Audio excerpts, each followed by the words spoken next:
The Community Bank High School Football Game of the Week on WHIZ-TV is presented by the Community Bank. Now is the perfect time to join the Go Local movement by banking locally with the Community Bank. Genesis Orthopedic Center, where better begins here. By Williamson Insurance, the power of choice from top-rated national and regional insurance carriers. By Fink's Harley-Davidson, live to ride, ride to live. Fink's Quality Cars and RVs. Quick as a wink. Deal with Fink. Fink's Easy Leasing and Rental. By Northside Pharmacy and Northside Oxygen and Medical Equipment. Northside, your pharmacy for life. By Norvell's Hearing Aid Centers in Zanesville and Cambridge, always here for you. By Foxfire Schools, free public alternative education serving students grade K through 12. By Kokonis Furniture and Mattress First, always making it easier for you to furnish your home.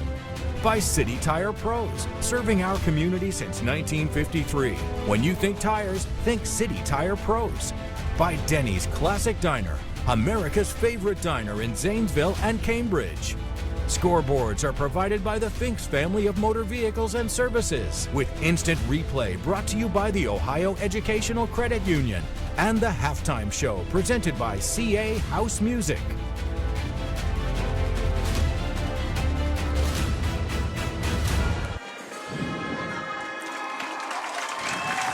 We welcome you to the 2022 season here on WHIZ Television, the Game of the Week, the Community Bank Game of the Week. I'm Hank Goff, back in the saddle with Doug Clifford. We are at Whitefield in Newark for a rivalry game to kick things off. It's the Zanesville Blue Devils against the Newark Wildcats. It's been a one-sided affair, especially over the last 15 years when head coach Chad Grandstaff was running the ship for the Devil football team. He's no longer here. But new coach T.J. Langermeyer is looking to continue the success. Well, you know, it's always tough when you start the season with a rivalry game. But with it being tipped in Zanesville's favor so much, I would imagine the Blue Devils are looking forward to this. Absolutely. Hey, last year it was 41-0. Zanesville shut out Newark down at Salzburger Stadium. That's 5 straight wins now in the series between these two. 14 of the last 15 wins have gone to the side of the Blue Devils, all under head coach Chad Grandstaff is 14-1. Again, he's no longer the coach now. He stepped down back in March. New coach hired is T.J. Langermeyer in his first year. It's his first varsity game as head coach. He's hired on in May. As Scott Aaronholt went through all the candidates and liked what he saw. Well, you know, it's new blood. It's a new start. It's not like he's going into a program that has never won. Chad Grandstaff did a great job here. A lot of tradition in Zanesville, so maybe it's a pretty good situation for a rookie coach to step into. Speaking of which, it's a good segue right into our coaches interview. We have T.J. Langermeyer. He'll tell you what he sees in his 2022 season with the Blue Devils as he starts off his career here. I'm really having a blast. I mean, it's getting hired in May, it was a kind of a quick turnaround, but it's been fun these last few months, just getting to know the kids, building relationships, getting to know the history and kind of community in a more thorough way, and learning more about this rivalry we're about to run into week 1. I'm going to try to create a blue-collar mentality around here. We're going to run the ball, stop the run, and we're going to be a discipline-driven team. That's one of our culture pillars we talk about, is being discipline-driven. So I hope when guys see us play and people see us play, it's a disciplined team that works on doing the small things right and really pays attention to details. Well, rivalry games in college, I had a big one too. I went to Capital University, so we had that kind of Ohio State-Michigan rivalry with Otterbein. So I've been a part of those games, and then just my short time here learning more about the rivalry, how long-standing it is, and just seeing that short drive to Newark, when you're coming from Columbus and see how close things are, I've really kind of embraced it, and people let you know, you get that, I got that job, and then within the first week, people texting you like, hey, week 1's a big one, all right, knock Newark, and so it's something, the moment I got the job, people reminded me, hey, that first one's a big one, you got to get that one done. We have to do the little things right. We got to tackle extremely well on defense, fly to the football, play with relentless effort, and on the offensive side of the ball, we got to sustain blocks, be great at those fundamental blocks, and be good at running the football and controlling the clock. So there you have it. T.J. Langermeyer, the new head coach of the Zanesville Blue Devils here, starting off our 2022 season. And Doug, he had a lot of good things to say. He's a graduate from West Jefferson, 2011 West Jefferson grad. He's had some coaching experience, but not at the head coaching level. The last 2 years, he was an assistant head coach at Amanda Clear Creek. Before that, he was a receiver coach for 2 years at Capital University, where a couple of Zanesville grads stepped on and played football there. That helped him actually get hired on in the end when it came down to the final 3 candidates for Scott Aaronholt, the former Zanesville Blue Devil head coach, and who is the athletic director at the school. And then prior to that stop at Capital, he was 3 years linebacker coach at Upper Arlington. So he brings some experience on a lot of different fronts, and he's ready and eager to get going as the head varsity coach. I think more important than that is the pedigree. I mean, that's some quality programs. Amanda, Upper Arlington, I mean, yeah, those are good teams, good programs. So he's worked for some good head coaches. So the Blue Devils about ready to get things underway here in a matter of minutes on the road at rival Newark. Speaking of Newark, fourth-year head coach Bill Franks on the other side for this Wildcat team. They have had their struggles, not only just in the rivalry, Doug. We've talked about that here at the outset. 14 of the last 15, the Blue Devils have won in the series. And overall, in their 116th meeting here tonight, they lead the overall series 60 wins, 51 losses, 4 ties. But Newark is on a 19-game losing streak. 19 games in a row dating back to November 2019. Bill Franks is a quality football man. There's no doubt about it. Newark Catholic, I think he did a quick stint at New Lexington in the MVL for, I think, only 1 season. I know the people in New Lexington were sorely disappointed when he left, when he to come back to Newark. So he's a good football man. And if anybody can get this thing turned around, I got to believe it's going to be Bill. Just minutes away, literally, as pregame festivities continue to march on here on Facebook Live and the Community Bank Game of the Week here on WHIZ Television Game of the Week as well. We'll have a replay of this game, oh, by the way, Sunday morning for your early birds, 5:30 a.m. Set your DVRs in my case. Doug, don't know about you, but hopefully we have a lot of viewership. I can't even spell DVR, so I'm glad we're doing it right now instead of at 5:30 in the morning. Yeah, teams coming back onto the field here as we're about set to kick things off. Matter of minutes, the Newark Wildcats have won the toss and will elect to receive to start off this game. So we're going to see the Zanesville defense here at the outset.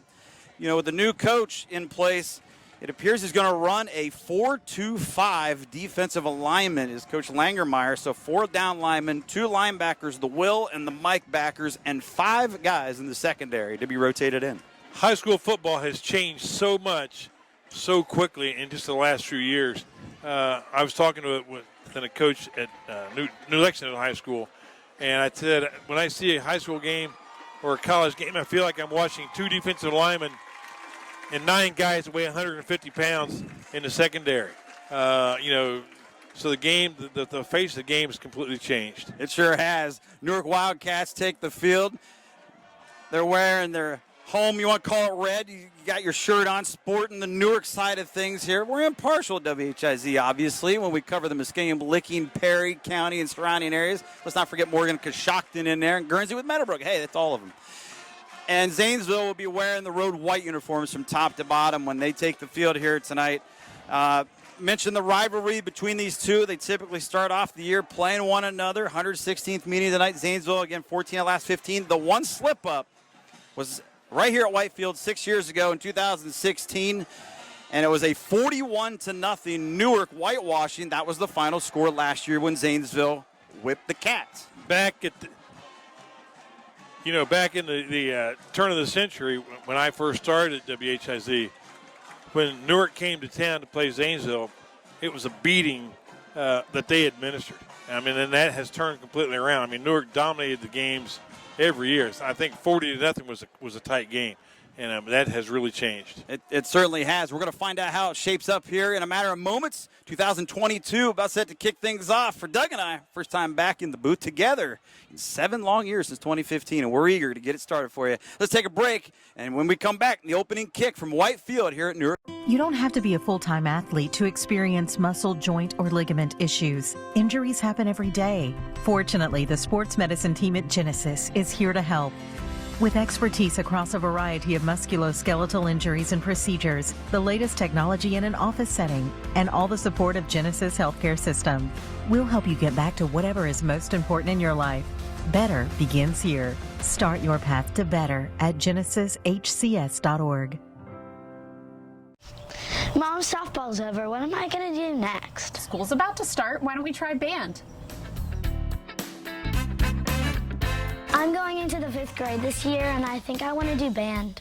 Awesome. Let's see which instrument fits you best.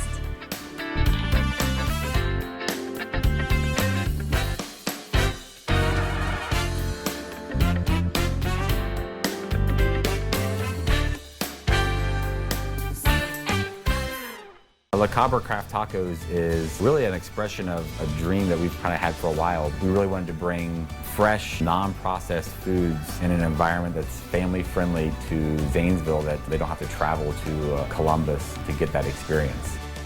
The experience with Community Bank throughout this entire process has been one that I would call personalized. They just did such a tremendous job of making us feel comfortable that we could focus on the business while they took care of all those other things.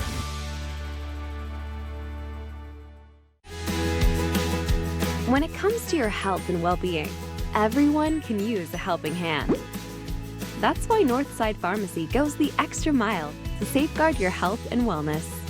From advice on proper use of your medications to keeping our community safe, we've got you covered. Day or night.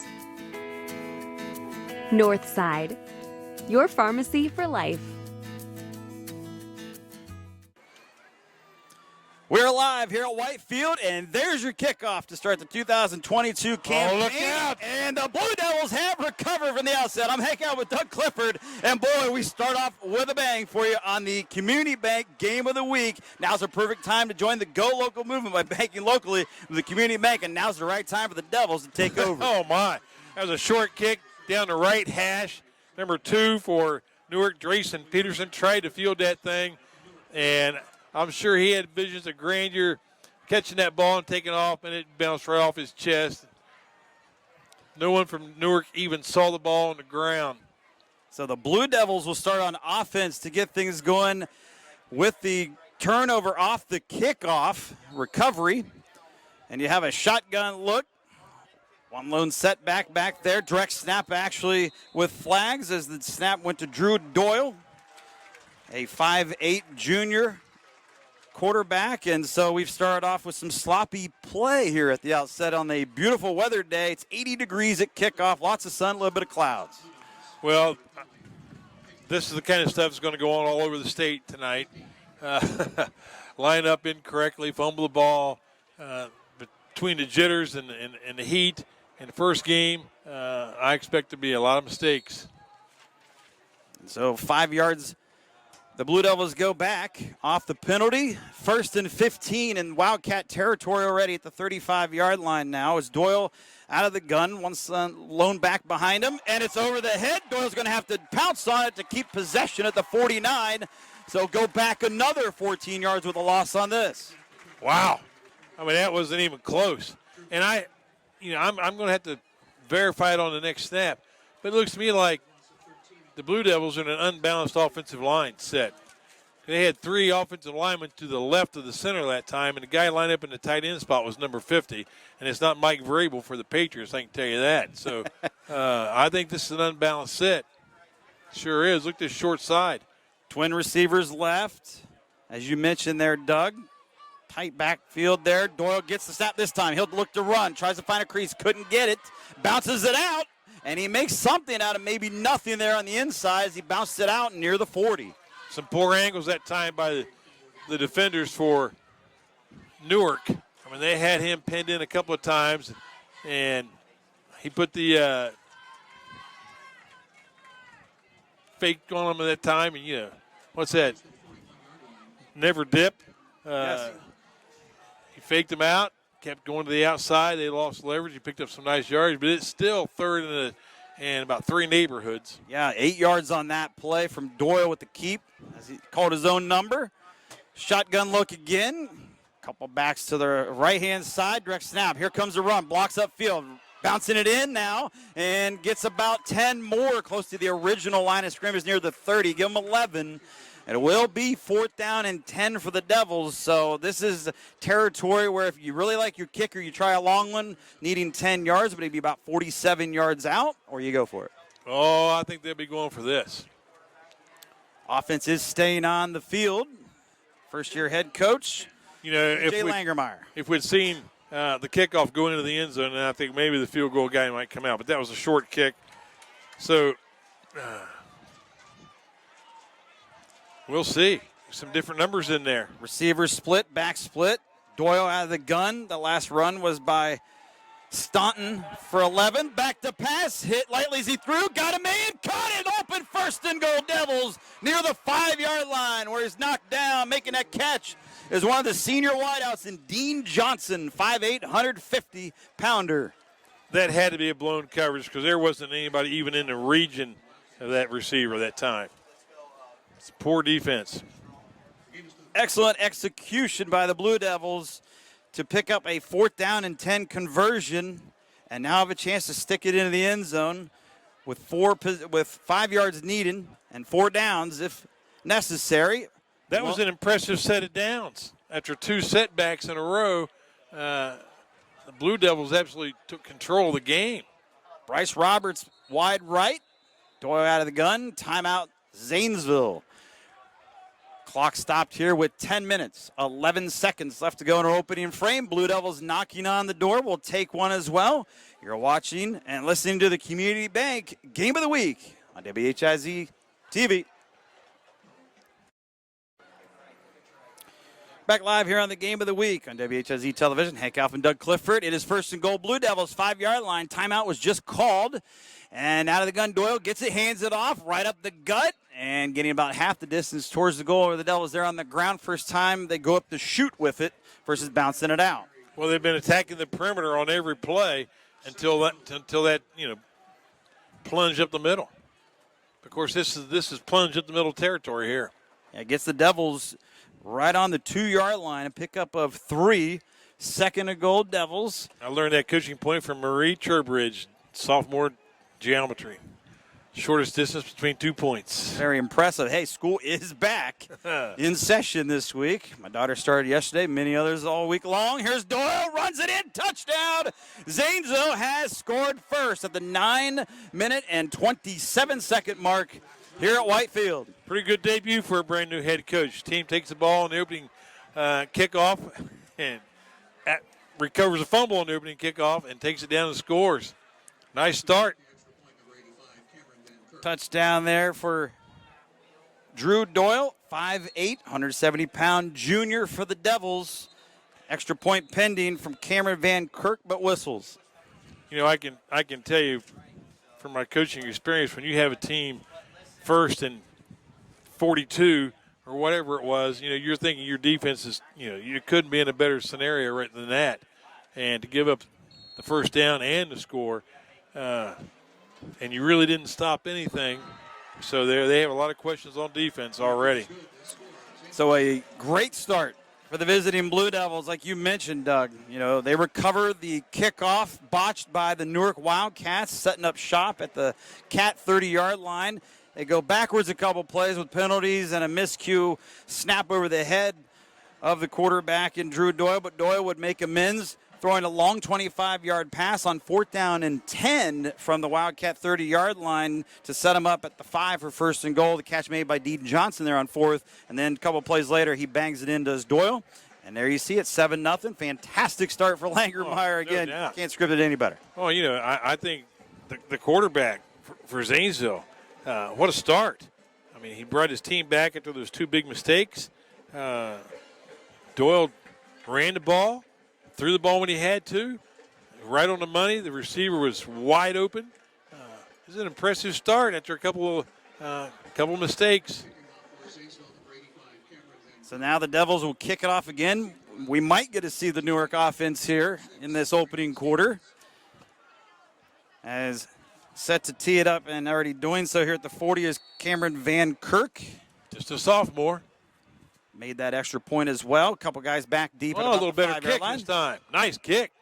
And it's caught on the fly by Newark at the 5. Past the 20 and out to the 22-yard line On the run back for Newark, T. Davey, a 6 foot, 170-pound junior for fourth-year head man Bill Franks, as his team will come out on offense for the first time. That's a nice open field tackle. I was trying to see that number. Couldn't tell if it was 10 or 15, but if it was 15, it was Robert Guest. If it was 10, it was Blade Beaver, but I couldn't tell. The angle of the jersey that time is a nice open field tackle. Looked like he's going to pick up some big yards.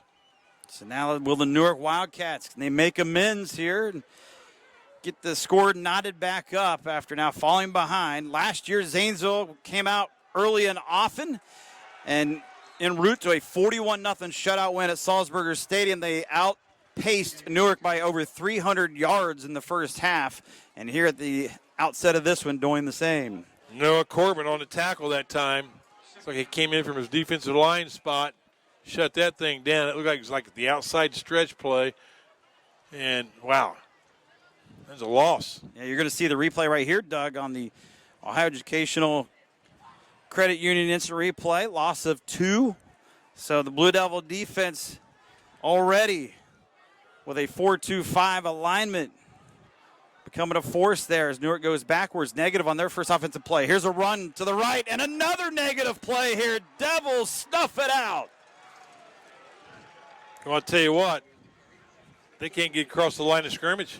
T. Davey, the return man for Newark just moments ago, getting the carry again there and goes backwards and down 2 more yards nearly to the 18. Well, he had no chance. T. Davey had no chance to gain a foot on that one. I mean, they were the quarterback handed him the football, and then it looked like somebody handed him about 3 Zanesville Blue Devils. Passing situation now for Newark on 3rd down and 14. You got southpaw, left-hander, 6'4" junior Steele Meister throwing his first pass. Wide open. And he completes it out near the 40, just shy thereof. Making a catch is his favorite target, senior Trey Robinson III. Well, I'll tell you what, that's the first thing that the fans have had to cheer for, and it's going to come back. We got a little hanky on the ground down there at about the 6-yard line or 11-yard line. Looks like they're going to call holding. So an unfortunate break for the Wildcats. Takes away what would have been their first down of the game here in this opening quarter. It's the first good thing that had happened for them in the entire game so far. Absolutely. It's been, very difficult for them the start of this game. That was a little bit of a spark right there. Now it's going to be 3rd and forever. Yeah, it's holding. Just mentioned Steele Meister, junior quarterback. He's ready to take charge of this offense, both as a runner and a thrower. He threw for 552 yards and 6 touchdowns in 8 starts a year ago for the winless 0-10 Wildcat team from last season. Well, this is one of those scenarios where the defensive coordinator can call anything he wants. He can blitz, he can rush 4. See what he does here. See if he goes back to Robinson or the big conservative. It's a fake to the left. Back against the grain with that throw. It's caught in the backfield. Gets some blocks. Shifty moves, but not nearly enough for the first down. Not even close, but they did get themselves out of a little bit of a hole and a jam back there. A little bit. That was a little screen pass. Well sniffed out by the Blue Devil defense. So they were not in a blitz mode. They were playing it smart, playing it safe, knowing the team had to really make some great executions to get a first down. T. Davey, the junior, again, calling his name quite a bit here for Newark early with that catch to get it out to the 13. 4th and 20. No pressure. Punt. Kick downfield by Max Durbin. And immediately a flag down here, or is it, at the 46-yard line of Newark. They're going to call unnecessary roughness. Or check that there, Doug. Let's see. Maybe not. Maybe it's just a marker he put down. It is. It's just a marker. So 46-yard line, Devils will take over on the Newark side of the field again on their second offensive possession as they look to add to their 7-0 lead. I guess I've watched enough NFL games to see that if somebody bumps into somebody, it's a penalty these days. I'm glad that wasn't a flag on the play on that play. Let's throw out a sponsor your way. Genesis Orthopedic Center, where better begins here. Williamson Insurance, the power of choice from top-related national and regional insurance carriers. Seems very surreal, Doug. Just glad to be here with you tonight on this Friday night, week 1 in late August, as we kick things off here in Newark as Zanesville looking to threaten for more. Look at the moves put on by the quarterback there for Zanesville, who scored on the first possession in number 23, Drew Doyle, but it did not net but just a yard. Well, it's a 3-5 defense by the Wildcats, which looks basically like a 5-2 back in the good old days. But they have 3 defensive linemen and 5 linebackers out there.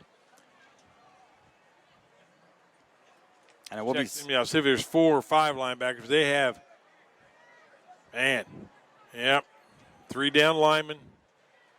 And it will be 2nd and 9 here for the Zanesville offense as Newark with their best defensive play so far, you could say. And then here's a run up the middle to the Newark 41-yard line for 4 more. Sets up 3rd and manageable for the Blue Devils. They need 5.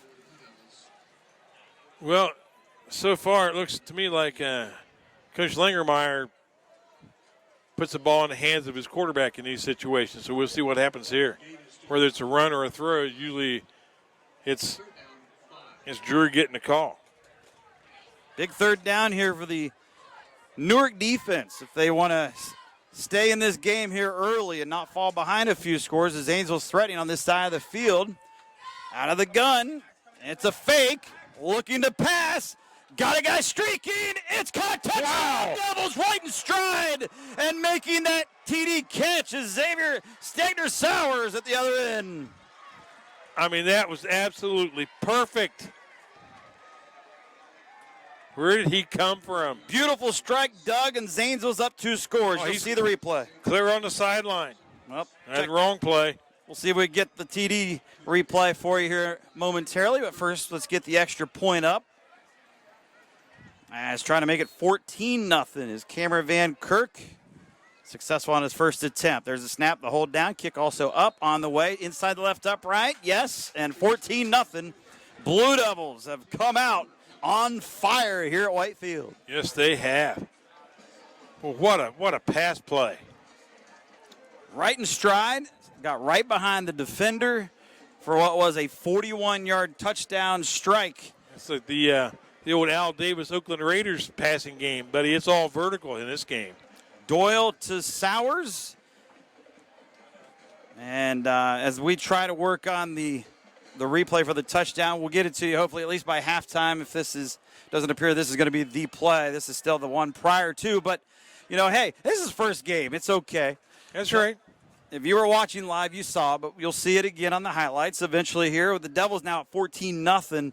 Langermeyer has come out. He's a player's coach, so to speak. Grant Stafford was a coach's coach when he was here, but he's come out with the same results, same song and dance between these 2 rivals to start things off here tonight. Well, I tell you what, Zanesville has come out, and the entire game has been played on the Newark end of the field. The Blue Devils kicking off for a 3rd time already. This one's a much shorter one at the 24 fielded. And got a lane, 40, 45, 50 into Blue Devil territory for the first time tonight for the Wildcats. On the run back, Braden Tosi, a 6-foot senior. Nice job that time. Get that ball across midfield. Give your offense a chance to be starting in 4-down territory. Nice play, Braden. Did more than Tipsy Tosi did Tosi on that run back, and a return goes for 29 yards. The Blue Devils have had a Drew Doyle 2-yard touchdown run. Also a 41-yard touchdown pass from Doyle to Sowers here in this opening quarter. Newark now knocking on the door, first time in Zanesville territory, looking to see if they can chop the lead in half. Out of the shotgun it will be on first down is Steelmeister. He's a tall talent, 6'4" lefty, low snap, is able to pick it up. Looks to shake some would-be tacklers, but unable to do so. No gain on the play. Blue Devils' defensive front has been pretty impressive here at the outset as well. Well, they're definitely controlling the line of scrimmage. I mean, that's, except for that little screen pass in their last series, that's as close as they've had to positive yards on the ground. And that was, I think, the snap hit him in the kneecap. And it will be 2nd and 10. Give Meister credit for picking up that loose pigskin off a low snap. See what happens here on 2nd down. Clean snap. And he's in trouble, and he's down for a sack, so the Blue Devils get him first time. Loss of a couple, still on the Zanesville side of the field at the 49, but Newark now with more work to do, another 3rd and long. Well, he really never had a chance to set his feet. By the time he found the receiver, he had to step up. When he stepped up, they were just waiting for him. Good pass rush. Guys stayed in their lanes, didn't get pushed out of the way. They're controlling the line of scrimmage on run and pass. So let's see what the Wildcats Look do out. here on 3rd. Hit as he throws. Got a man who slipped back in the secondary open, unable to make the connection to Trey Robinson the 3rd. Robinson, again, he's a 3-year letter winner, favorite target, and best receiver, you could say, on this team for Newark, despite their down years. He's been a positive, unable to get to that one. That was a good call that time by Newark. They had to play, had their man open. They just didn't give their quarterback that extra half second of time. He had to throw it under duress and just overthrew it by just a couple of steps.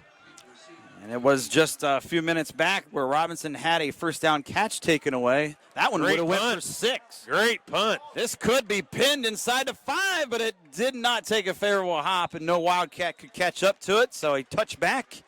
Hey, it was a great punt there, Doug, but a little too good. A little too good. That's a 48-yard punt. Clock stopped, 4 minutes exactly now left to go here at Whitefield. 14-0 Zanesville as we start off your season here. As I come from the east side of Columbus, and you come from the other end, so we kind of met in the middle here tonight to get things back together. And it had been since 2015 since you and I had shared the booth. We had a moment, and we were talking the other day recently on the phone and stuff, and we saw Joe Burrow, who everybody knows Joe Burrow now. We saw Joe Burrow light up Zanesville at Salzburg back in 2014 it was when I looked it up. I told guys in the MVL, the coaches, how good he was, and a couple of guys who were really good coaches didn't think so. And I thought, well, I guess I was finally right about something. That was a good Zanesville team still that year. It was just a much, much better Athens team with Joe Burrow leading the charge for the Bulldogs. And here we get to see Zanesville tonight as we reunite, talking about Zanesville. Great start, 14-0, 2 offensive possessions, 2 touchdowns.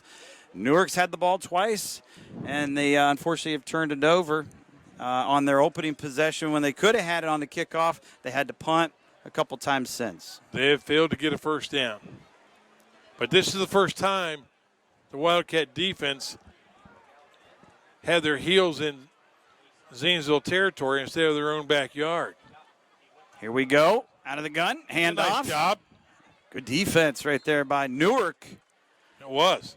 Only a yard on that first down player. The second down play. Well, this is a big play now. I mean, you just don't want to give up a first down here and let these guys run the clock out in the first quarter. They already have a 2-touchdown lead. You need to make a stand here, defense. 3-4 defense, it looks like. I thought it was a 3-5. It looks more like a 3-4. 4 defensive backs in there. Third down for Zanesville, 3rd and 5. First down, we were talking about Burrow and what he did to Zanesville back in 2014 in a game that we did. 2 deep safeties. They got 4 yards on first down, 1 yard last play. Here's 3rd and 5. They converted 3rd and 5 recently, did Zanesville the last trip, and they got a touchdown out of it in the end. And they'll get a first down here. The shiftiness, the movement of the mobility of the quarterback by Drew Doyle. However, you spotted dirty laundry back at the 20. Yeah, I think we're going to get a grab out there. Yep. So that will negate a Blue Devil first down. Newark had that happen to them a couple possessions ago, and it cost them. Will it cost Zanesville here? Well, you know what happens on this play is the quarterback sprints out, and the defensive end stopped and engaged with the blocker and lost contain. I remember the defensive coordinator at Kirksville, Tom Fell, said nothing good ever happens to the defense when the quarterback breaks contain, whether it's a run or a pass, because now he has command of the entire field, and he can make the decision instead of the defense dictating what he can do. So that time the contain was lost, but somebody got in maroon got grabbed. So what we have here, a 3rd down. It will be 3rd down and long here for Zanesville. In fact, 20 yards needed back at their own 10. They got to get to the 30. Well, I think I would keep my eye on number 4. And if he crossed the line of scrimmage, I would go with him if he ended up in the Circle K parking lot next door, I'd still be with him. Oh, okay, now we're going to adjust that. All right, so they're going to put it down at the 15, 10 yards from the spot of the foul. Okay, watch number 4. So that'll put it at the 15. Makes the job slightly easier. Still need 15 to the Devils. Got to get to the 30. There's a fake. Looking to pass. In trouble. Flushed out to his right. And he finds a hole. And he's past the 20. He's going to get a first down out of it as Zanesville. However, another flag comes in at the tail end of the play when he's tackled at the 39. This looks like it's going to take away a 24-yard run this time. But let's see. Maybe it's on Newark.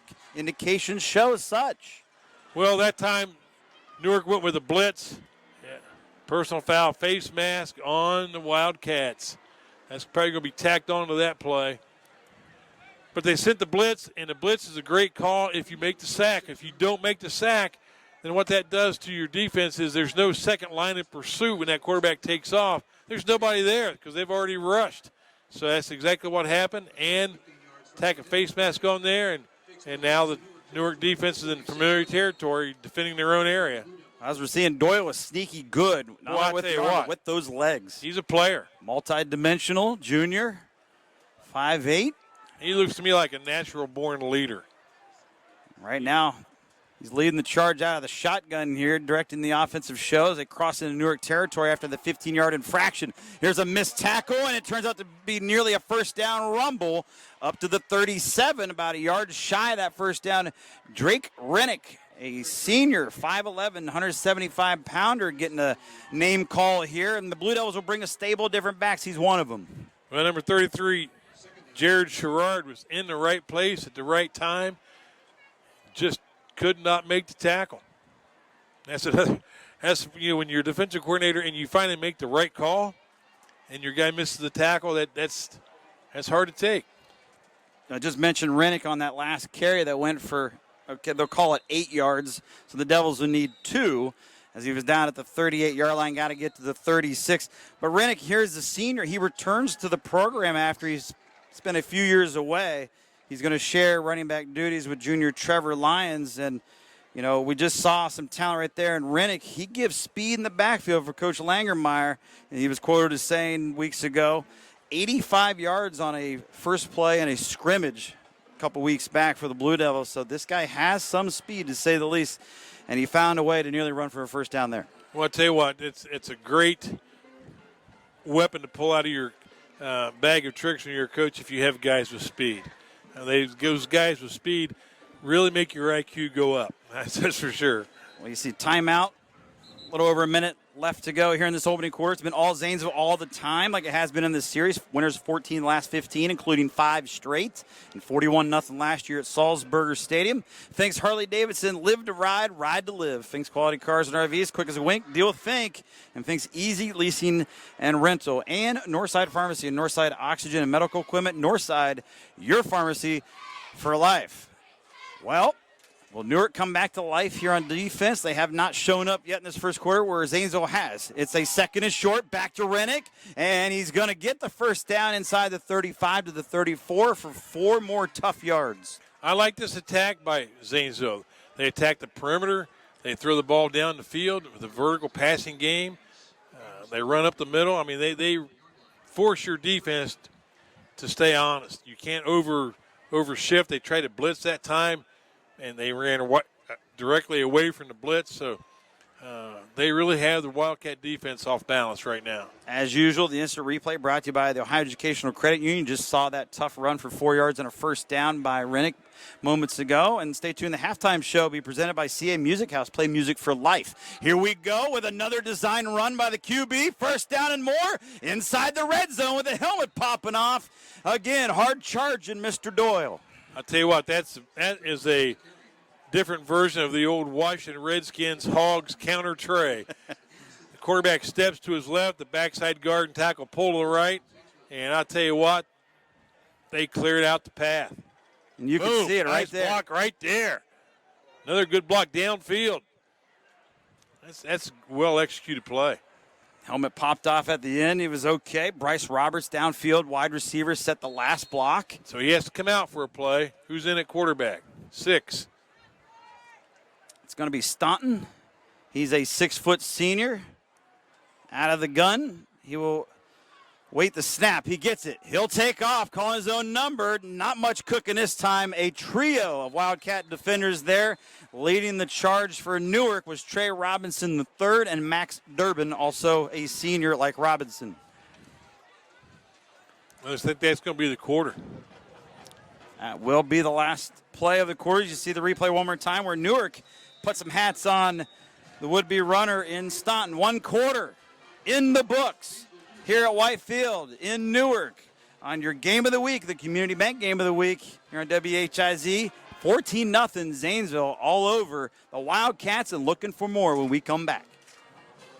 The overall culture here is one of servitude. Everything that we do day to day is affected by what is best for the customer. As soon as you get that policy, the process doesn't stop there. We don't put you to the side. They get to know us. They get to be our friends. They are members of our community. We just treat people like we would treat our own family. We want to be here for you, whatever the circumstance. We're available to you whenever you need us. Call Williamson Insurance Service, representing Grange Insurance in Zanesville, Newark, and Pataskala. It's the big manufacturer sell-off at Kokona's Furniture and Mattress First. We belong to a 400-store buying group that's negotiated huge price cuts on famous name brands like FlexSteel and La-Z-Boy. Enjoy savings on living, dining, bedroom, even on Serta and Tempur-Pedic mattresses. And don't forget adjustable bases. And right now at Kokona's, enjoy up to 72-month 0% financing with no money down. Plus get up to $1,000 in Kokona's cash. Even get free delivery and in-home setup with our Gold Purchase Plan. It's the big manufacturer sell-off on now at all Kokona's Furniture and Mattress First locations. Do you have to ask your wife or husband to repeat everything she says or he says? Don't get mad. Call us at Norvell's Hearing Aid Center in Zanesville or Cambridge for a free hearing aid consultation. Norvell's, helping save marriages for over 50 years. Modern Movements is a hair salon that stays modern. It goes on, and it's been in town here for over 40 years. It's more than just a haircut. It's just more than a chemical treatment. It's people taking care of people. I'm very proud that we have created what I believe is an atmosphere of possibility. Community Bank checked a lot of boxes in a time when I needed to do some changes. And when I push back a little bit, sometimes they work with me on that, and that's about all you can ask for. Back here live in Newark at Whitefield, 14-0, 12 minutes in the books. Blue Devils looking for more. I'm Hank Alfman, joined again with Doug Clifford. Welcome back, everybody, as well for us up here together as, again, we reunite, starting off our 2022 campaign with rivals. And it's been Zanesville continuing here from the start, and they're knocking on the door here, Doug. Boy, they certainly are. They are dominating this game from start to this point all the way. There it is. Looking to pass. It's up in the air. It's caught for the touchdown. It is. Let's see. Yes. Tiebreaker goes, and wrestling it away for the score yet again is Zanesville getting 6, and making that catch is Sowers for the touchdown. He's been impressive, to say the least. His second reception for a score tonight. Well, the defensive back is not beaten. He's in perfect position. He just gets out-fought for the football. I mean, that was a nice defensive effort that time by the defensive back for the Wildcats. He was all over that guy. He was all over. He just got out wrestled for the ball. On to try another point after attempt. It's up and good. Making it 21-0 is Cameron Van Kirk. And yet, jump ball there by Sowers. And he showed, despite, the defense being right there on him, can't teach height when you're 6'2" like that against a defender that's smaller. That's right. That's exactly right, Hank. That's a nice job. Something I know I don't have. Well, I'll tell you what, that was I can tell right now, we've only watched 1 quarter of Zanesville football, but the new head football coach at Zanesville has complete confidence in his quarterback, and well, he should. That kid is a gamer. He can run it. He can throw it. He's going to put it on the money. He hasn't made a bad throw yet. I mean, he's hit guys on the dead run. He finds his open receivers. I like this kid. Very impressive. Multi-dimensional with the pass. You've seen his second TD pass, both to Sowers, and he had a 2-yard run to start the scoring at the 9:27 mark in the first quarter when Zanesville worked with a short field, 30 yards on that scoring drive. The other aspect of this game that is so easy to overlook is the offensive line play for Zanesville has been outstanding. They run block, their guards and tackles pull and trap. They protect their quarterback. I mean, they do a nice job. They're a big up front, a big team. Here's a nice return out past the 30 for the Wildcats as making that run, number 5, Malachi Allen, a junior for Newark, as they'll set up shop this time around, now down 3 scores as you take one more look at the run back here by Newark after a third Zanesville touchdown. You know, you mentioned Zanesville's offensive line, very impressive. You know, they're developing an identity as focus.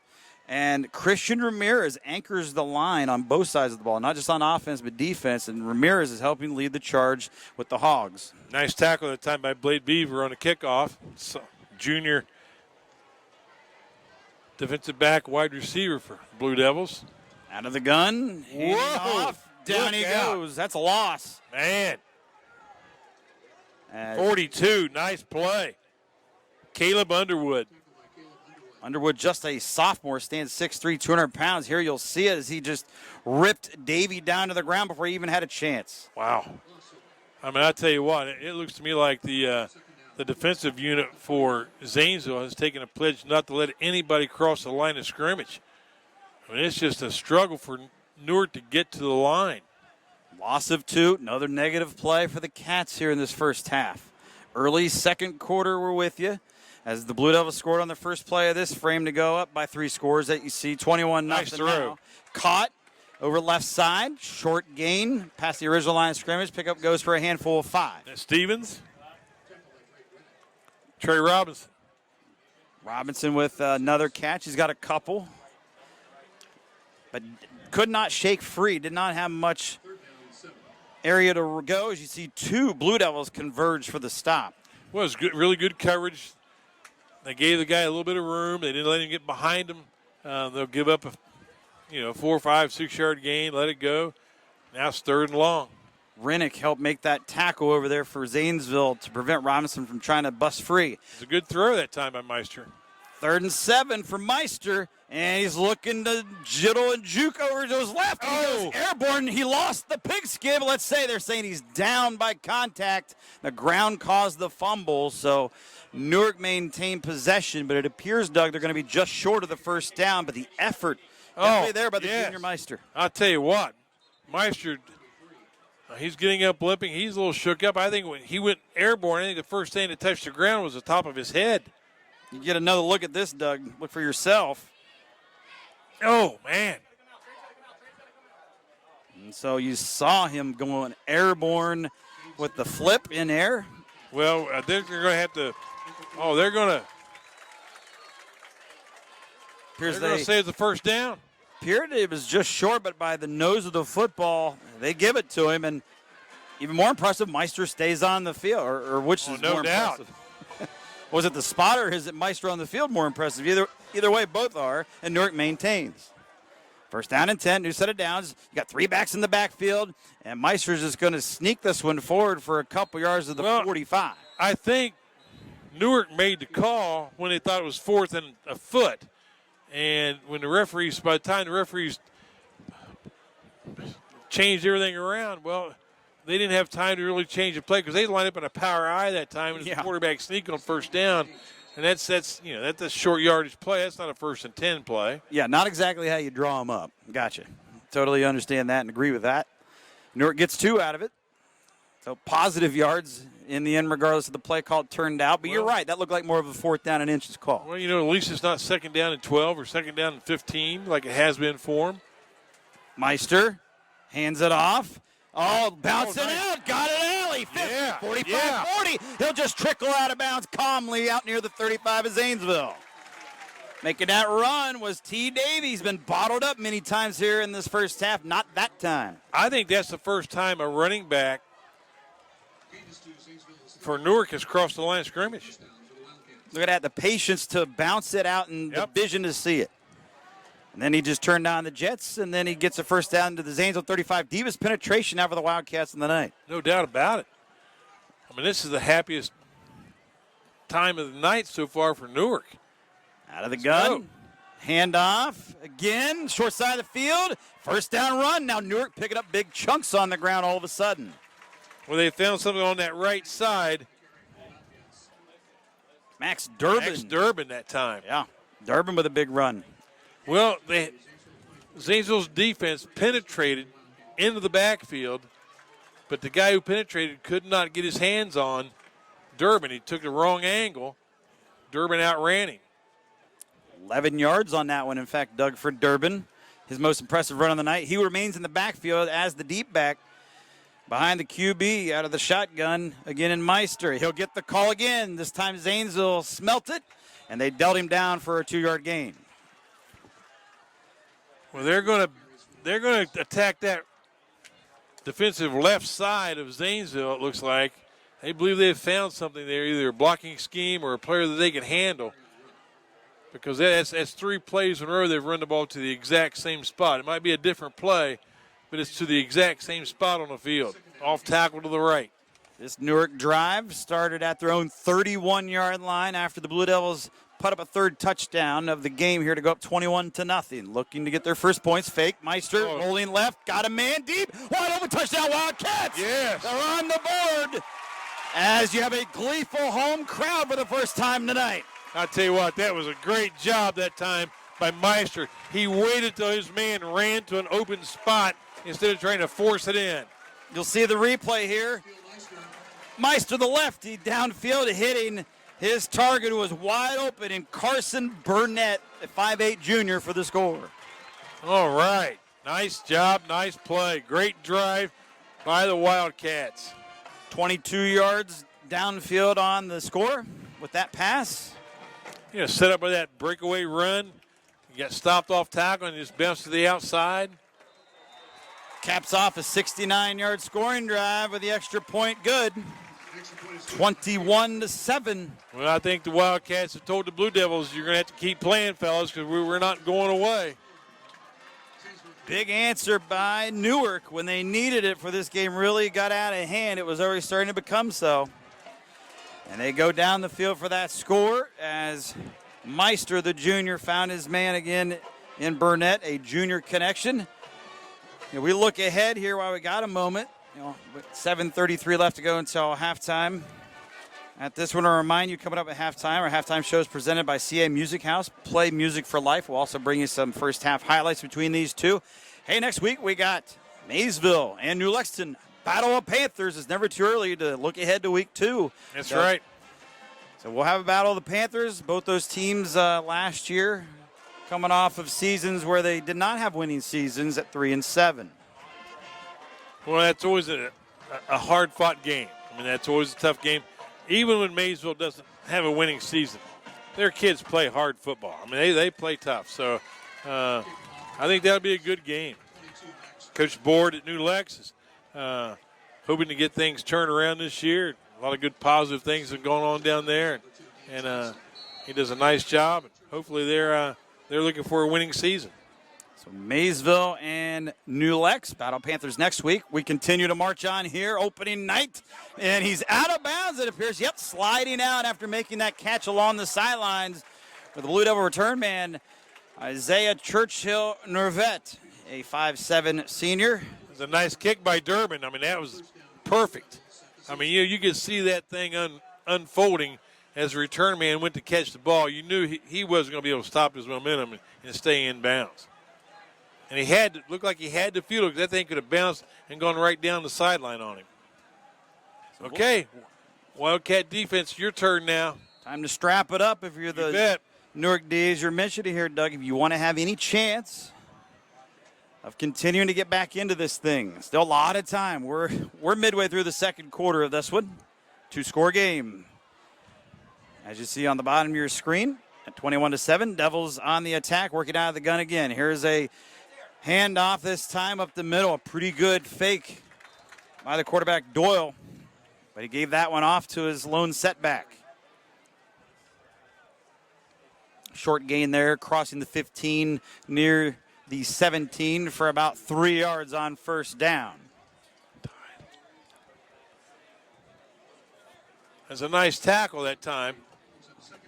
Calvin, I hope I say your last name correctly. Untied, number 42 is a great play at the line of scrimmage. Short gain. from your linebacker spot. And now we'll see if Newark can hold again on second down. Blue Devils just trying to gain that momentum back, and they got it here on this run. 30, 35, 40-foot race. Can they catch him? They still can at the Newark 35, 30, trying to cut the angle. Nice move, and that prevented a touchdown by cutting the angle by Drayson Peterson, a defensive back for the Cats. But the Devils nearly hit the home run ball. I tell you what, that was a linebacker stunt right into the hole that time, and nothing happened. He blew in there and just got blocked. Missed tackle. And I'll tell you what, we found out that Drew can run. Yeah, Drew can run. He can pass. He's done it all in his first half on offense for the Blue Devils. Exactly what you didn't want to have happen to your defense, to give up a big play at this time when you just finally cut the lead to 2 scores. Now Zanesville's knocking on the door again, and Drew Doyle, man, I tell you what. Super impressive. I'm telling you. Hey, 73 yards on that last run by Doyle, and he basically did it all by himself, aside from a Newark missed tackle there, 5 yards on that run at the beginning. Timeout called on the field here with 6:18 left to go until halftime, 21-7 Devils. So I guess that kind of answers things, doesn't it? Newark just scored, get themselves right back in the game, down 3 scores within 2. It looks like Blue Devils might get it right back up. Well, you know, they made a great kickoff.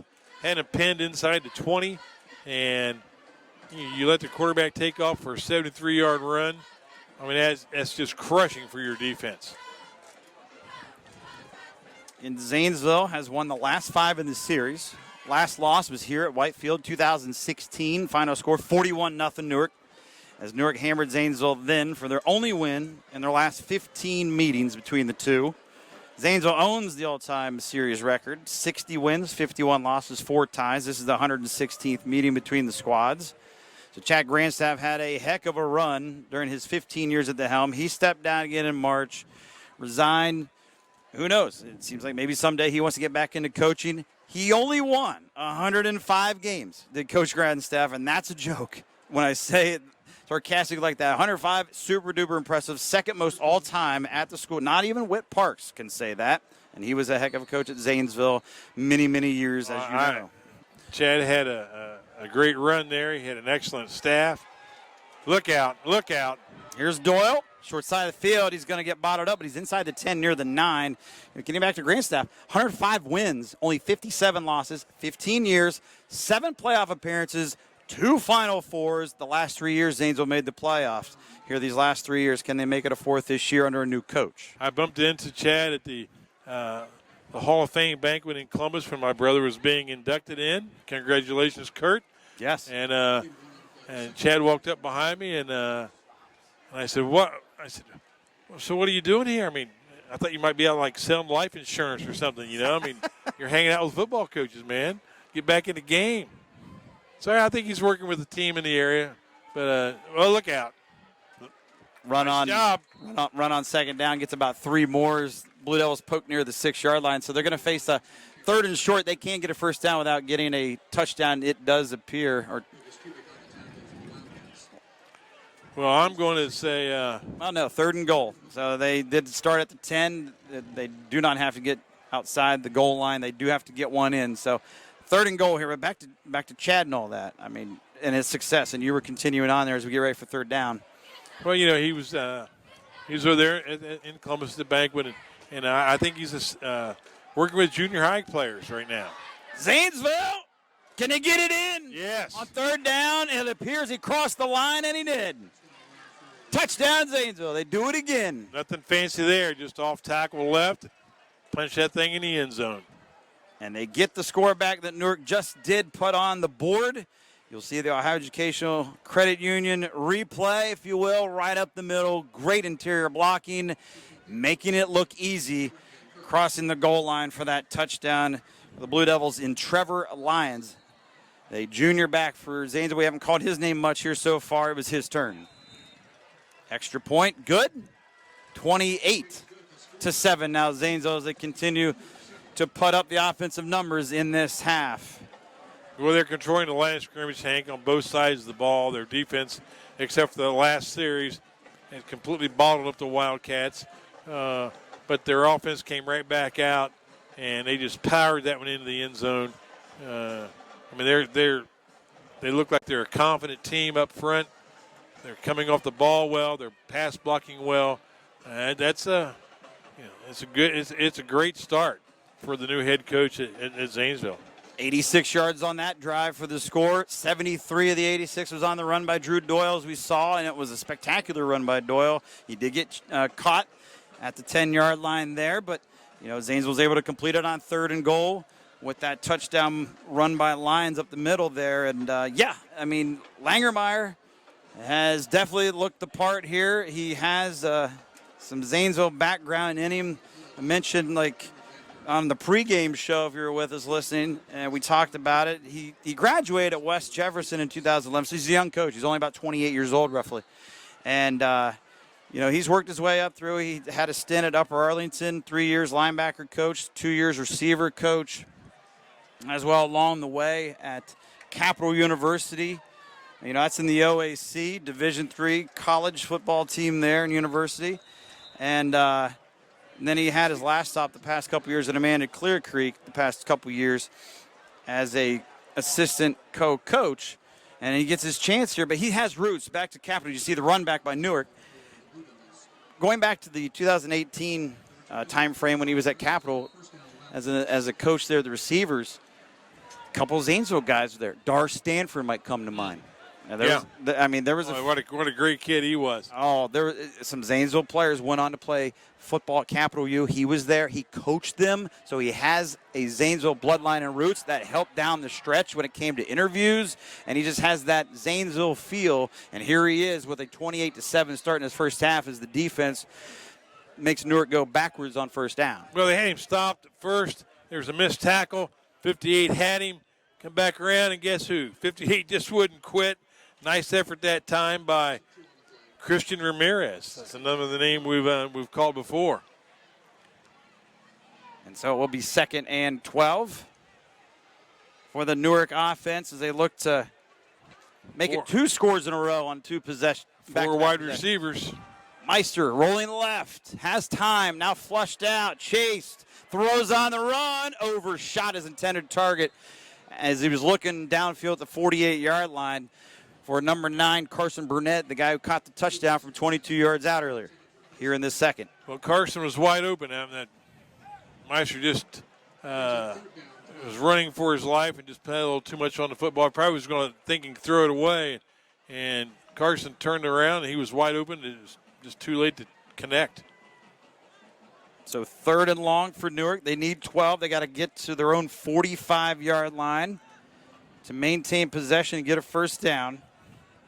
Meister again working out a shotgun. 3 receivers, twins to the left. It's a fake to the lone back in the backfield, Durbin. Downfield, man open, caught at the 40. Nice move, good block. First down, Robinson into Zanesville territory where he'll step out at the 48. Well, there's no doubt that's who he's going to look for in these situations. Good receiver, knows where he's at, knows where the sticks are. Nice play, nice execution. I tell you, Meister's a good quarterback. I mean, he's the real deal, too. That time he had some time.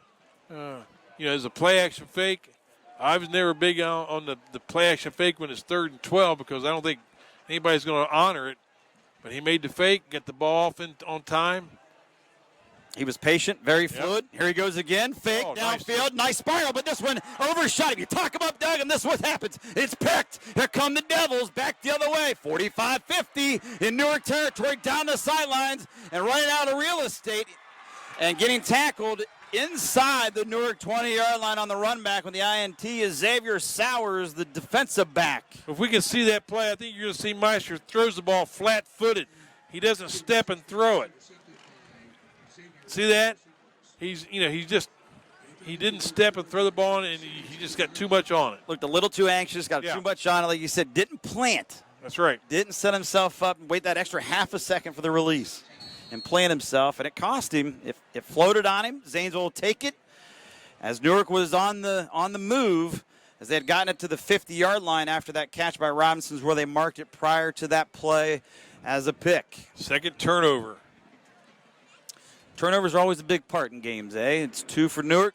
Zanesville's been clean here at the outset of this game, although it was a shaky start. Well, early on the first shaky snap. start, had a penalty, bad snap on the second play. Yep. And since then, man, they look like they're in midseason form. And they're looking to continue to impress here in the red zone already, thanks to the defense. 24 is coming out. I got to believe it must be an equipment issue or something. Who is that for Zanesville? Bryce Roberts just came out, and Jay Geiger came in for him. Oh, good grab that time by Doyle. And here goes Doyle to the 5-yard line. You mentioned that grab. And then he started to take off with excitement as he saw the hole wide open for him. This is something you don't see on the stat book. That could have easily been a snap over his head. It would have gone another 10 yards. He just calmly reached up, snared it out of the air, makes the first down out of it. And they'll mark it inside the 5 at the 4-yard line where he was taken down shy of pay dirt. Blue Devils have a chance here on 1st and goal to add to their lead. Under 4 minutes and counting. Oh, with the success they've had running the ball the last couple series, I look for him to continue to do it. Doyle with backs to each side of him. Lyons was to his left. To his right, Cameron Fink. We haven't called his name, 6'1" junior, but we have whistles on the field before the snap. Well, the Zanesville staff, they saw the confusion with the alignment. The players weren't sure where to be, and they wisely called timeout. Timeout on the field means time for our Game of the Week sponsors here. Foxfire Schools, free public alternative education serving students grades K through 12. Kokonis Furniture and Mattress First. Always make it easier for you to furnish your home. City Tire Pros, serving our community since 1953. When you think tires, think City Tire Pros. And let's get completely exhausted and throw another one out there. Denny's Classic Diner, America's favorite diner in Zanesville and Cambridge. Not sure if it is for you. Kind of like Denny's, though. It's been a while. 3.5 minutes to go here. We always stop there on the way back. We have a game at John Glenn. I'll have to introduce you to that new tradition. Stop there at the Denny's Diner on the way back. All right. Never met a milkshake I didn't like. Oh, I bet. Me neither, really. Yeah, I was hoping to get a little taste of the town here at Newark, but I did make sure to feed the belly beforehand. 3.5 to go till halftime. Back after the timeout. Lions with the carry. Can he get in, Doug? It's close. Boy, he's close. Very close with a flag coming in late.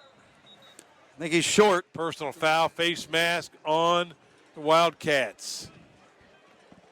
Well, that's not going to be that big of a penalty. If it's half the distance, they're going to get about an inch. So just short, and you're right. Lions just got short of that goal line. You'll see the replay here. Debatable. Angle hard to see necessarily where that ball was for Lions, but I couldn't see the face mask either. I mean, we were on the wrong side of that. But you can't get any closer, can you? It's hugging. It's hugging when you look down there. You like your chances. Well, this is one when you're a ball carrier, you want to get the call on this one. Yeah. You like your chances. Let me pad the stats. Call me, Coach. Call my number. Minus the average, right? It's going to be a sneak. There it is. You called it. Devils and Doyle. Yep. Ring it up. Yeah, touchdown. The two running backs were so tied up in there, they could never gotten a handoff, so that had sneak all over it. Well, Doyle's done it again.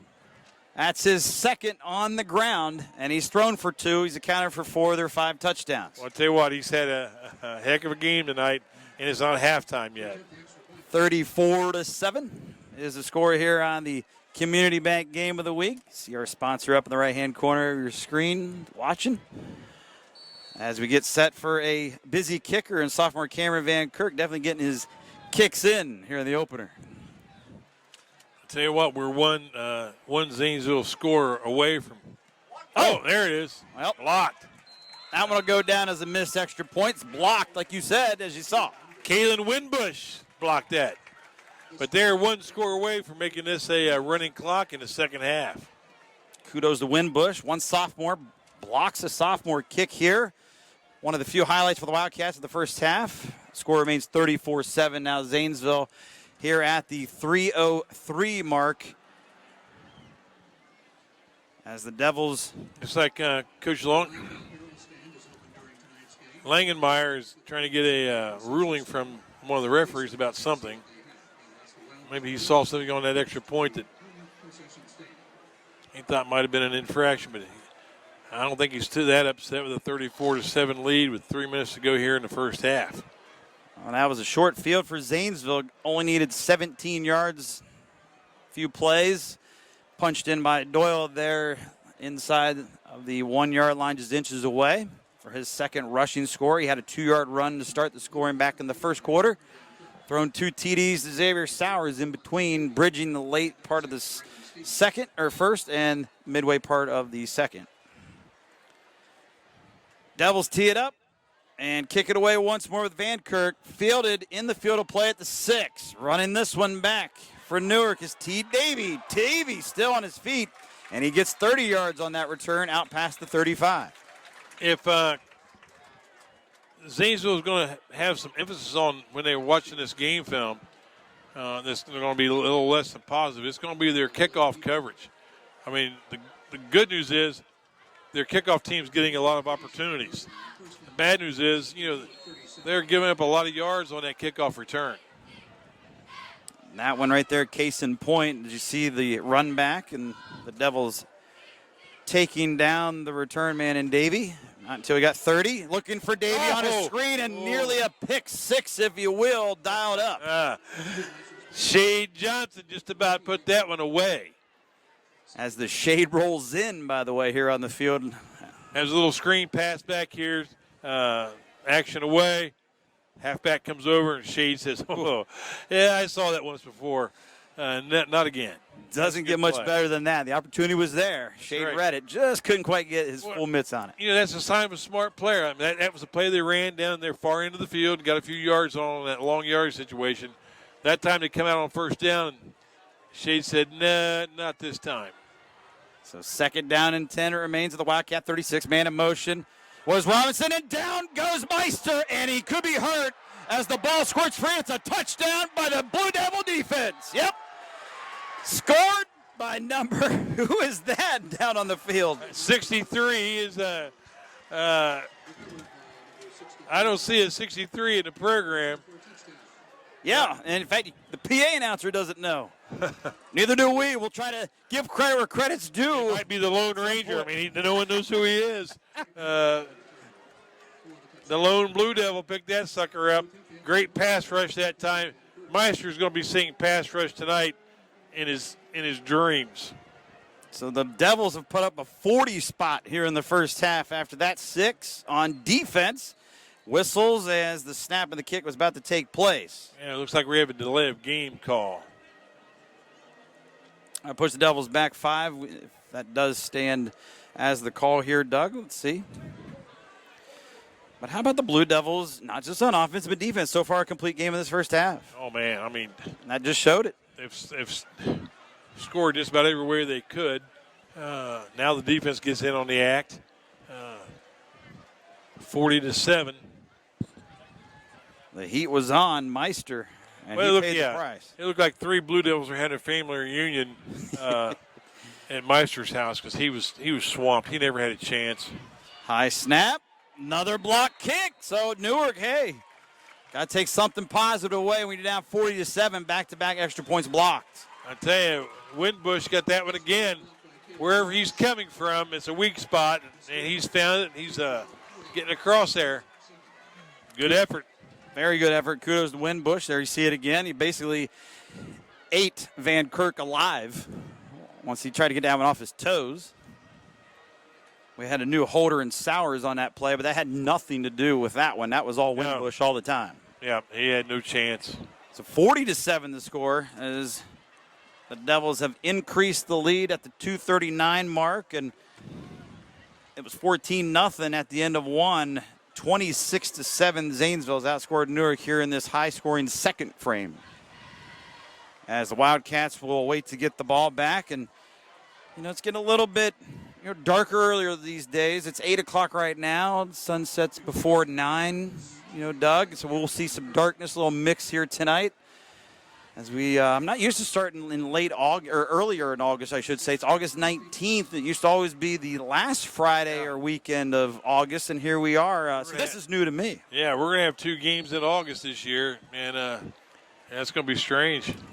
Well, you've had expansion in with playoff teams. You go from 8 to 16. Things have changed over the years since you and I have called things. Well, you take a couple days off, Hank, and things just, You're referring to Tom Brady or me, because I'm another 45-year-old who unretired. That's right. I'm just glad you didn't take 10 days off and disappeared. Here's my prediction. I think Tom's going to say, man, that 10 days was fun. I think I'll take another 110. Well, I'll have a heart attack, Mr. Milholland. I'm here. I'm here for this 2022 campaign, that's for sure. No time off for the weary. Well, welcome back, Hank. Thank you. Thank you much. I'm sure we'll have a good time. You bet. We got a great schedule of games lined up here, and we'll see what takes place here before halftime here between Newark and Zanesville. Look out. Oh, yeah, bad snap. Able to get it. Little pass down the right flat. Wide receiver screen caught, and it's a first down into Zanesville territory. Still in bounds. Clock is going to run.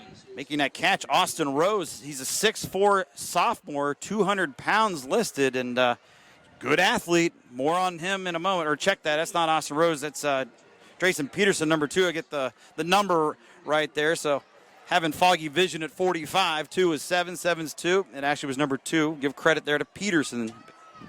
He is a sophomore as well. You confused me, Hank. I can tell you that.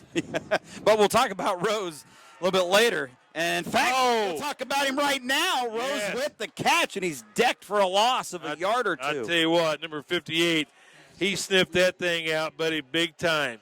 It's Mr. Ramirez. And Rose, wish he didn't catch this one, or Ramirez. It's a middle screen, and Ramirez wasn't fooled for a second. So, well, that's good coaching. Your defense is making plays like that in week 1. That's impressive. More on Rose in a moment. Second down and long, loss of 2. Downfield, Rose, and he nearly caught it. So just bring up his name, and now they go back to him for a second straight play. He caught it for a short loss moments ago. Now couldn't catch this one deep down the sideline. As you'll see the replay of the good defense, one-on-one coverage. Rose had a chance with that 6'4", 200-pound frame, unable to haul it in. Knocked away by Zanesville's 28 Cameron Ruff. But talking about Rose here, he's a mature underclassman. He started varsity basketball, baseball as a freshman. His dad, Adam, was a state shot put champion at Newark, played on a winning football team for the Wildcats 30 years ago, back in 1992, and he's currently a school administrator, is his dad. So there's some roots, father-son, with Mr. Rose. They try looking his way again. Not that time. So it will be 4th down and long for Newark, as Meister tried to go towards Rose's direction, but it was to Peterson, number 2. Well, Meister, on the previous play, Meister hit his receiver right there, but it's great coverage by the defensive back for Zanesville. Just couldn't come down with the ball. Hey, what you got to lose here, Doug? 40-7. That's right. Don't pump when it's 40-7. Nearing halftime, you're in Blue Devil territory. You need 12 yards, though. Got to get to the 34. Meister got some time. He's looking in trouble. The southpaw in it with his right hand, so not his favorite hand to throw with, obviously. And he couldn't get it off, and it goes out of bounds, and they'll turn it over on downs. Well, it looked like he had a little time, but look, he as soon as his feet get set, the defensive end is coming around the corner, and so he has to get off his spot. And I mean, you hear that all the time on Sunday about getting the quarterback off his spot, and there's a lot to that. If you make the quarterback uncomfortable, he's not going to perform well. Got to give her credit's due. Zanesville had great downfield coverage there on 4th and 12, and there was some time for Meister as he was going to the right, his offhand, though, throwing hand. Well, I know, and he had the ball in his right hand. I thought, was he going to pivot? I was anxious to see if he whipped that ball out and threw it with his right hand. Let's see what Zanesville does here with a minute 15. Man, they are not going to sit on the lead. So that was a short game for Meister. And turnover on downs, and down goes Doyle. Huge play for the Newark defense as we come upon the 1 minute mark till the break. Nice sack that time. Jared Sherrard. That would be my reaction if I was the defender and my team was down 40-7 and your quarterback drops back to throw the ball. I'd say, okay, fine. Throw it. Let him do it again. Give me no chance to get on him. Well, they unleashed. I like it. Good play, Sherrard. Also putting on some heat there just in case he was able to wiggle free, and Doyle was Lucas Kubik. senior, a lineman. Running clock. This might be the last play unless it's an incomplete pass. Lyons gets the tote right side, found a crease, and gets up near the 40-yard line where he's down there inside of 25 seconds, clock rolling. Like, is that going to be the last play of the first half here? And you would think so. Yeah, I don't think anybody's going to rush to get a playoff here in 13 seconds. Third down, about 12. So mark it at the 40, 3rd and 2, but neither team lining up for a play, and that's how the first half is going to come to an end after the 13-yard Lions run. Speaking of Lions, he had a touchdown the first half from 6 yards out. We'll go through all the scoring of this first half, a lot of it for the visiting Zanesville Blue Devils here at the break as they are leading Newark, their rivals here at White Field, handily 40-7 on the Community Bank Game of the Week. Denny's all-time favorite Super Slam is back. Get bacon, sausage, eggs, hash browns, and buttermilk pancakes for only $6.99. Give your wallet a break and send it on a Summer Slamcation. The hottest deals are at Denny's, America's value destination. Miss out on any of them just because you can't hear. Call us at Norvell's for a free hearing aid consultation. Because when it comes to your grandchildren, you don't want to miss a thing. Norvell's Hearing Aid Center, we're always here for you. Rob Kendrick, I'm the CEO. Kendrick Excavating. Started a business in 1996. We're in the earthwork, site work, utilities, trucking. As we got larger and started doing larger projects, it seems like none of the other banks would work with you. Community seen what I was doing. They're like the old-time bank. When I first started, that's the way the old banks used to be. And Community seems to be that bank, the same old bank. It's wonderful. It's a wonderful feeling. Having a bank when you're... Your locally owned Tire Pros, City Tire Zanesville, Coshocton City Tire, and Buckeye Tire Pros of Cambridge have the largest inventory in a 3-county area. They offer a simple, straightforward approach to tire and auto service that includes nationwide warranties, hassle-free experience, and a vast selection of Michelin tires. No matter what you drive or where you've driven, Michelin has a tire to fit any need, and we offer service for your commercial vehicles to keep your business rolling. When you need tires, think of us, your locally owned tire dealers. Here I started talking to new people and the teachers were more attentive, so it was easier for me to get my work done. And also, I just found a reason to fight, to get up every day, to go do what I gotta do. Yeah. If you're having a tough time at another school, I really suggest going to Foxfire. They helped me get to where I am, and I'm so thankful for them. They're not like other schools. At Denny's, we're open to making your sweetest pancake dreams come true. New, extra fluffy, creamy, dreamy, vanilla-y strawberry shortcake pancakes. Social Stars influenced. Stuff of dreams. Get the all-new shortberry dream cakes only at Denny's. Dad? Just 1 minute, okay? Hey, Bobo, do trees tell each other stories? I'm sorry. I'm afraid I don't know that. Hey, why don't we go find out?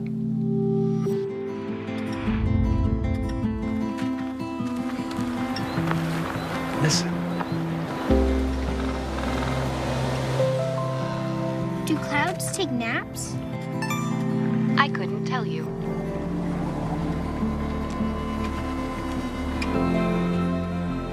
Can birds draw pictures? I don't have an answer for that. Dad, do stars visit their friends? Look!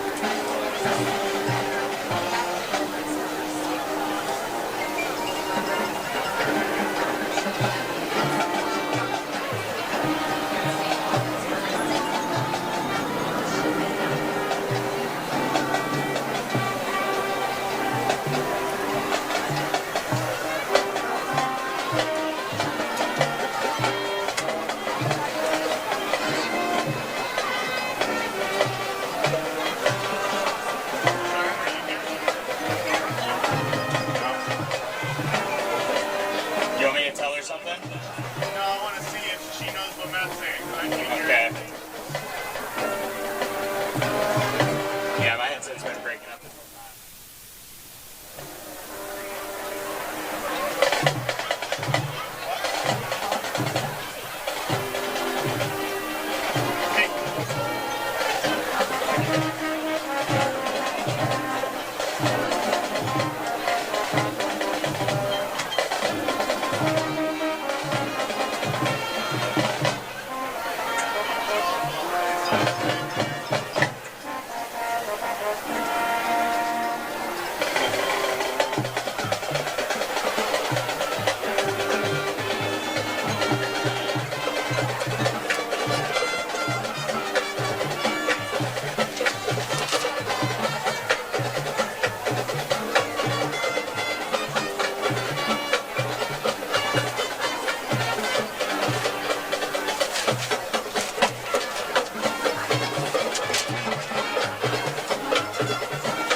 join the band for their first dance performance of the season. Tonight's selection comes from the debut album for Jennifer Lopez. It was recorded in 1999 and written for her by Gloria Estefan. Here is Let's Get Loud.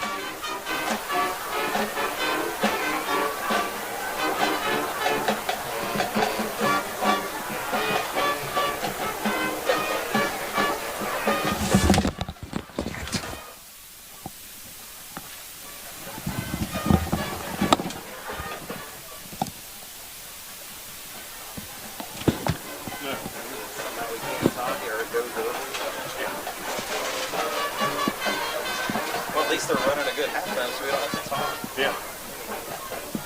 Yeah. We use this camera.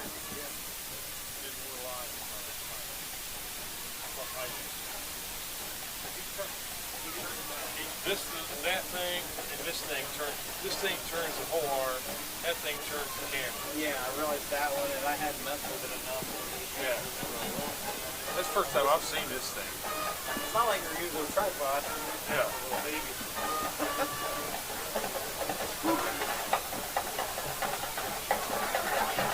Not the showing, of course. I mean, first TV to see it for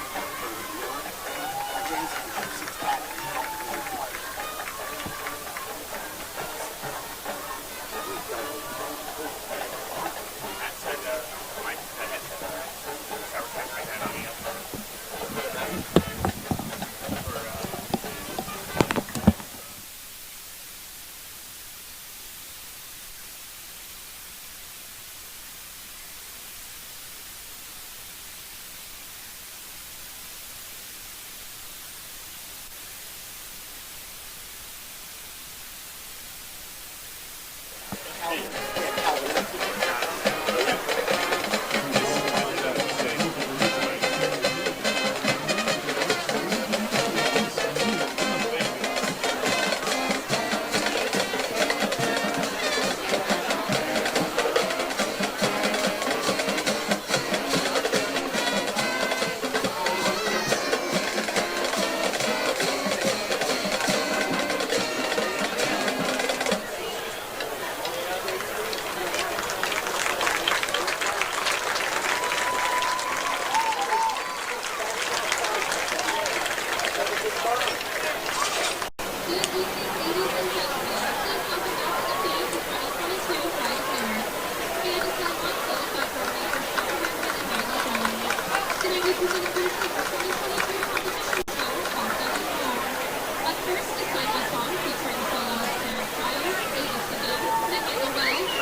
Do you have to ask your wife or husband to repeat everything she says? Or he says. Don't get mad. Call us at Norvell's Hearing Aid Center in Zanesville or Cambridge for a free hearing aid consultation. Norvell's, helping save marriages for over 50 years. Buckeye Shooting Center is an entertainment destination for the shooting sports in the community. So we're from here, born here, raised here, and we wanted to build something for the community that we lived in for so long. A few years ago, we were all customers, and we all wanted this. We all needed this.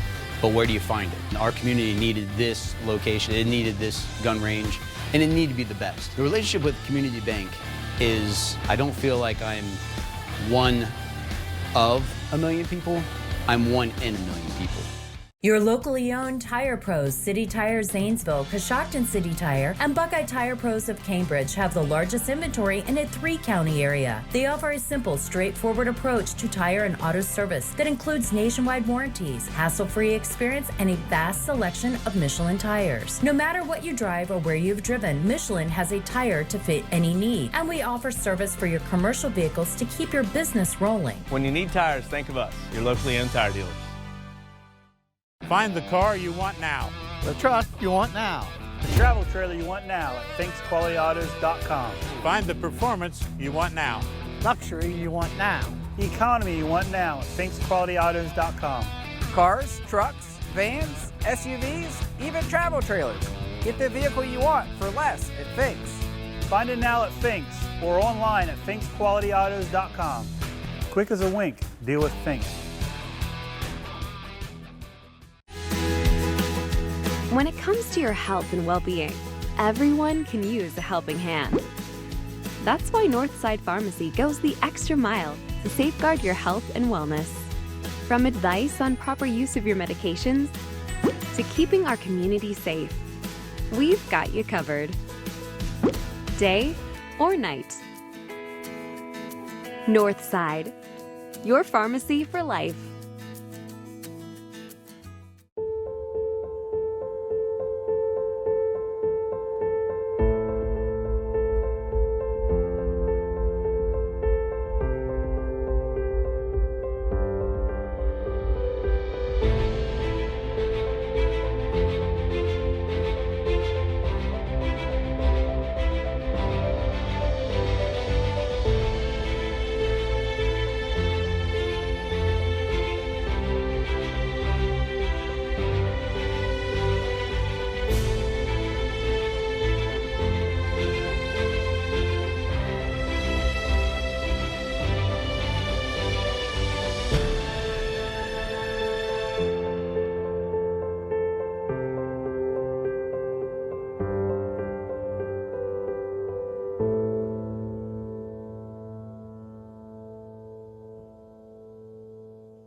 We welcome you back on Facebook Live. Hank Alf and Doug Clifford. It's the game of the week, the Community Bank game of the week on WHIZ-TV replay as well. Coming up for you here as we get set for the second half. It's been all Zanesville in the first half here between these two rivals at Whitefield. The Blue Devils lead by the count of 40-7.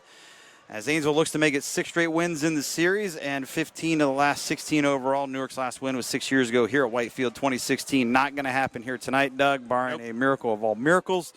Down 33 points here at the half. Zanesville has come out and not looked back. No, they have not. Their last touchdown was a defensive score, after, following a sack of the quarterback. So they're going to receive the ball first. And I think if the rules have stayed the same, Hank, we'll be under the running clock rule. Here's the run back past the 25-30. Still on his feet, 35-40. We have a flag way back at the 15-yard line almost on this return for the Devils. So expect this one to come back, which would negate a very nice run, to say the least, here to start the third quarter. You're right, Doug. We should have a running clock that's still instituted, and it is still moving right now, at least momentarily, until they stopped it here at 11:41 left to go in the third.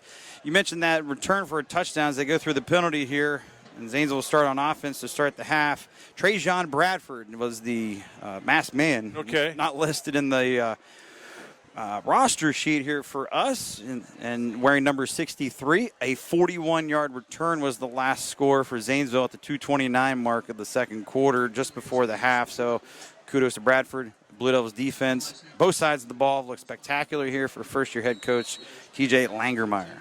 What it did, and week one is fool's gold, because you don't know if are you really that good, or is the team you're playing really that bad? Combination of both. So week one, there'll be a lot of really happy teams across the state, and then in week two they'll run into somebody with much stiffer competition. So you just never know. Absolutely, as the penalty went on Zanesville on that run back, but they come back here with a vengeance on first down. On this carry, it's a first down run for Trevor Lyons, number 45. The junior gets it out past the 20 to the 23. That'll move the chains for the Devils to start the third quarter here. Let's run through the first half scoring summary. Zanesville's up 14-0 after one. As Drew Doyle, the quarterback, the junior for Zanesville, ran it in from 2 yards out, opening drive. Doyle went 41 yards through the air to Xavier Sowers, and that was the score after one with both kicks good. In the second quarter, Doyle then did a 21-yard touchdown pass back to Sowers, and then that made it 21-0 with the kick. Newark cut it to 21-7, their only score of the half, with a Steele Meister 22-yard touchdown pass to Carson Burnett. And so you thought life for the Wildcats, but then the Blue Devils scored 3 touchdowns there late in the second. Trevor Lyons banged it in from 6 yards out. Drew Doyle also had his second rushing score from a yard, and mentioned Bradford on defense with a 41-yard fumble return for score for the D. And that's where we stand here with a running clock early in the third. Devils up big. Saw the first down play there. Goes for a short gain of a yard. 2nd and 9 for Zanesville at the 25. It's a fake. It's a keep. It's Doyle still doing damage, and he's out of bounds at about the 38-yard line, shy of the 40, but we have a flag. Well, that would have been a first down had it stood. So they'll bring yet another run back here. Kick return to start the half. Brought back. Block in the back. This time negating a Doyle run. Boy, Doyle, multi-dimensional, excellent first half. Plenty of great words to mention about him and his play. 2 touchdowns on the ground with his legs, 2 via the pass. Well, we had a chance to talk with Jim Redloff, the longtime voice of announcing in the NVL. Oh, yeah. And he said that Doyle has been a starter since he was a freshman, but he's played wide receiver most of the time. Doyle's got some athleticism then, some versatility. Now getting his chance at quarterback to run the show. High snap, is able to get it. And he fakes one way, tries to go back up the middle, just trying to find somewhere to go. No way. And they still can't get him down. Finally stacked up close to the first down marker. It'll depend upon, or check that. That's where the initial line of scrimmage marker is, rather. Check the spot. They're going to put it down at about the 24. So he did some damage there, literally getting yards out of nothing. Absolutely. Well, so is it going to be third down or is it going to be fourth down? It's going to be third down. 3rd down and 9. 3rd and 9. Devils got to get up to the 33-yard line to get a first. Looked like a high snap, Hank. Broke the timing of that play up. So 3rd and long for the Devils. Doyle back there waits a snap. Let's see if it goes off without a hitch this time around. It does. Fake to the back in the backfield, which was Rennick. Throwing downfield and in coverage, incomplete. Looking for his favorite target, Sowers, who's got 2 touchdown receptions on the night. Boy, that, I mean, that's the sign of how things have gone tonight for Zanesville. If you usually throw the ball away down the deep middle, it doesn't usually, it usually comes back pretty quick. There's somebody usually standing back there catching it in the wrong color shirt. At that time, the ball just kind of fell helplessly between 4 different guys. 2 for Zanesville and 2 for Newark. Well, now 4th and 9 here, Doug, and this is a rarity. First time tonight. First punt of the game for the Blue Devils, and it's not going to be the listed punter and Cameron Van Kirk who does the kicking chores. It's Drew Doyle to stay on to do this. What can't he do? As we have a whistle and a timeout first on the field here. Stopping action with 7:20 left to go in the third quarter. With the Blue Devils up 40-7, you see on the scoreboard. Williamson, Insurance, the power of choice from top-rated national and regional insurance carriers. As we go to our sponsors, Genesis Orthopedic Center, where better begins here. Speaking of Genesis, we will give you, at the end of the game, our MVP of the game of the week here tonight. And right now, starting to look like Drew Doyle in a landslide. 2 touchdowns passing, 2 touchdowns on the ground. Sowers has caught 2 scores, however. Zanesville defense as a whole could get a vote. So we'll mention that at the end of this one. Next week we have Battle of Panthers. MVL action, if you will. New Lex against Maysville. You know, New Lex won last year. I think in week 3 we get to visit Crooksville. We do. The new stadium. And I know we're looking forward to that. You most definitely, with your roots. Much different venue, to say the least, for the Ceramics, as they will be hosting that game September 2nd. We'll be there week 3 for a home game there, as this punt is a short one and fielded on the Zanesville side of the field where it's touched down. Newark will start off with a great field position. You mentioned Crooksville. We'll go there in 2 weeks, Labor Day weekend, Friday the 2nd. Looking forward to it. And you know how that all came about? Why don't you fill everybody else in a little bit on it with the issues of Village Park? From what I understand, a light pole at the game field snapped in Village Park. And then when they went to fix it, they checked the other light poles. They were all in danger of snapping. And I understand the school wanted to repair the lights, but they wanted ownership of the field, and the community just, council just didn't think that was going to happen. So Kirksville had the money to build a new stadium, and they're going to put the new field on the what was the junior high field right there on the campus, and it is it's a beautiful facility right now. I can tell you that. I mean, it is very, very impressive. And so we will get a chance to take a look at that. Really looking forward to it. The Riverview Black Bears will be the opponent in 2 weeks for Crooksville, as we get to check out the new stadium, if you will, for the Ceramics. Of course, that resulted in 10 away games last year for the Ceramics. First-year head coach Gage Latozo also running the ship, former player at Crooksville. As you have, and Sheridan, I beg your pardon, as he leads Crooksville here this year in his first year. Gain of 2 there on second down. You see Newark has gotten just 2 yards in 2 plays here on their first offensive possession of a running clock midway point of this third quarter. 47 remains to score, all the scoring in the first half. I would think they're in 4-down territory anytime they had the ball, Hank. Third down and 8. You have 4 receivers, spread them out to each side, and dropped on that play. The guy was looking to go up the field first, and that was Austin Rose, the sophomore. Well, that ball was right on the money. I like this quarterback for Newark. I mean, he's accurate. When he has time, he puts the ball in the hands of his receivers. Rose had a chance. It's one of those don't turn up field before you have the ball caught type moments, and it happened. Now the Wildcats have to earn it here with this down. They need 8. Got to get to the Zanesville 38. Shotgun look, same formation, 4 receivers to each direction. Downfield, Meister got a man. Also, Sowers was in the neighborhood and was trying to hawk an INT up high and couldn't. And it falls harmlessly incomplete. Turnover on downs. That was a nice read by Meister. His man was streaking down the sideline. He stepped, made a nice throw.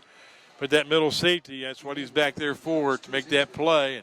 And he just swooped in. He had time to make the play. Just nearly came away with the ball.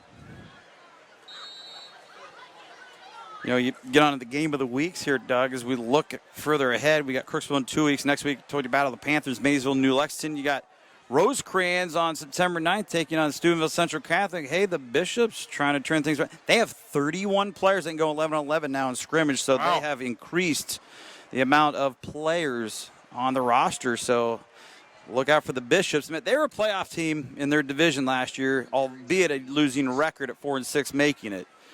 This Bishops team could be on the up and up, so we'll see them on September 9th as Zanesville goes for about 6 yards roughly into Newark territory on first down there. On the 16th, midway point of our season, you got John Glenn, my alma mater, taking on Sheridan. Sheridan going to be very strong this year. John Glenn was last year. Lost some key guys. Might be a different John Glenn team, but that one will be Concord homecoming for the Muskies. Looking forward to that one, to say the least. 3 receivers for the Devils on second down and 4. And it's a run and it's a loss for Lions. So Newark snuffs it out As we're under 4 minutes left to go in the third. Looking further ahead, Maysville, you get a second time to see Maysville and the Panthers against West Muskingum and the Tornadoes on the 23rd of September. You get New Lexington for a second time. They take on Morgan September 30th. Tri-Valley and Philo. Those two teams on the slate. And a nice matchup on paper there. October 7th before a couple TBD games in October. I'll tell you what, it sounds like a great schedule to me, Hank. Has a nice tackle that time by Jared Sherrard. Tackle for a loss, one of the best tackles of the night. Well, now we get a flag on Zanesville. So that'll push the Devils back 5 more, making another long third down situation for them like it was last possession here in the quarter. Again, fast-moving third quarter. You have a running clock due to the situation of the scoreboard and the lead by the Devils. You have a powerhouse look at the backfield, offset eye, shotgun, Doyle fakes, looking to pass, goes to his right, look at the moves, shake and bake if you will, and he gets over near the 50 on the far side of the field from us. Will be fourth down.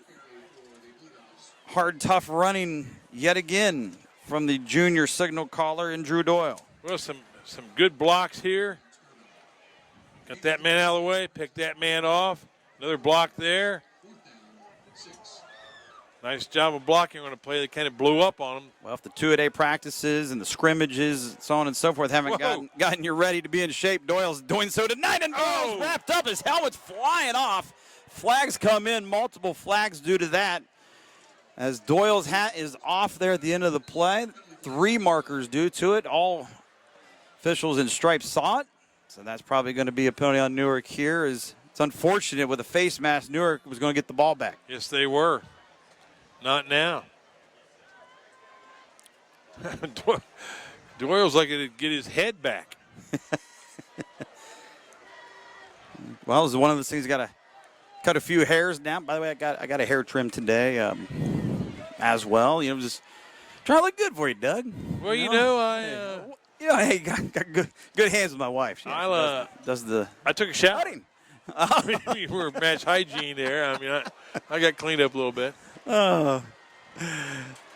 other words, Doyle is all that hair contributing partially to his helmet flying out. I think the second time his hat's come off tonight. Yes, it is. I don't think his hat came off that time. I think his hat was ripped off by an angry defensive lineman. You'll have that. Let's see the replay one more time. Yep. I think that's pretty justified. That just didn't fall off, obviously. Yep. First down, Zanesville with the penalty on Newark there for that 15-yard personal foul. Face mask penalty up to the 44 of the Cats. New set of downs for the Blue Devils. As we near the final minute of a fast-moving third quarter. It'll be a fast-moving opening tonight for us. We are going to see the sunset officially here with darkness.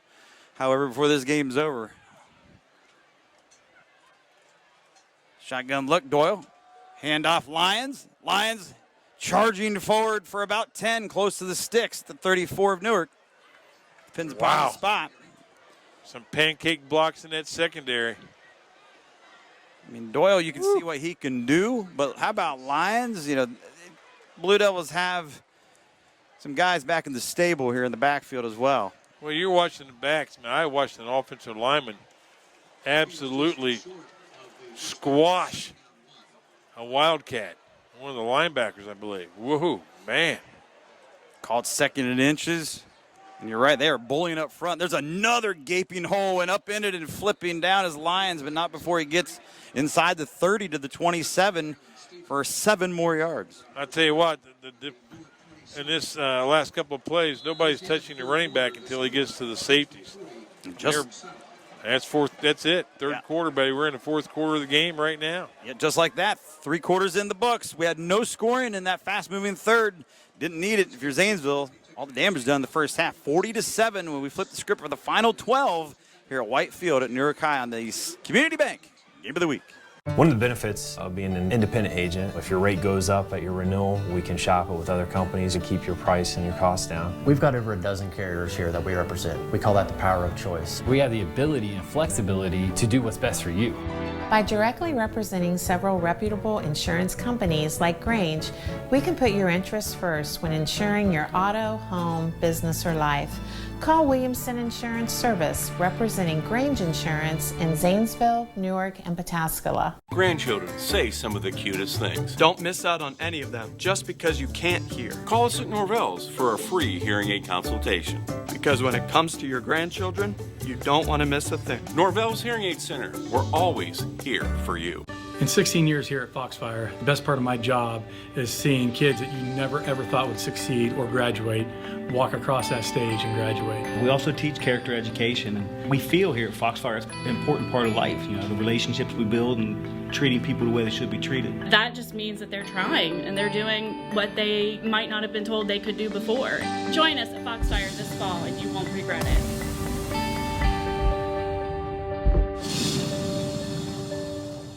Don't miss the Ultimate Free Box Spring event. On now at all Kokonas Mattress First locations.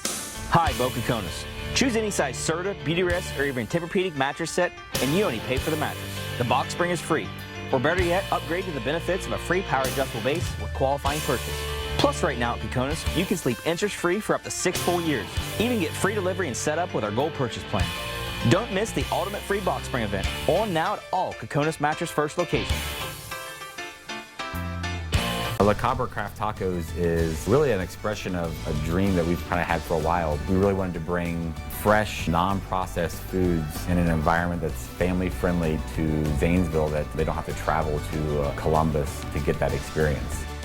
The experience with Community Bank throughout this entire process has been one that I would call personalized. They just did such a tremendous job of making us feel comfortable that, you know, we could focus on the business while they took care of all those other things.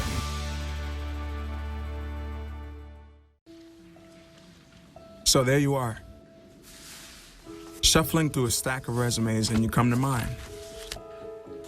This is it, first impression, my way in.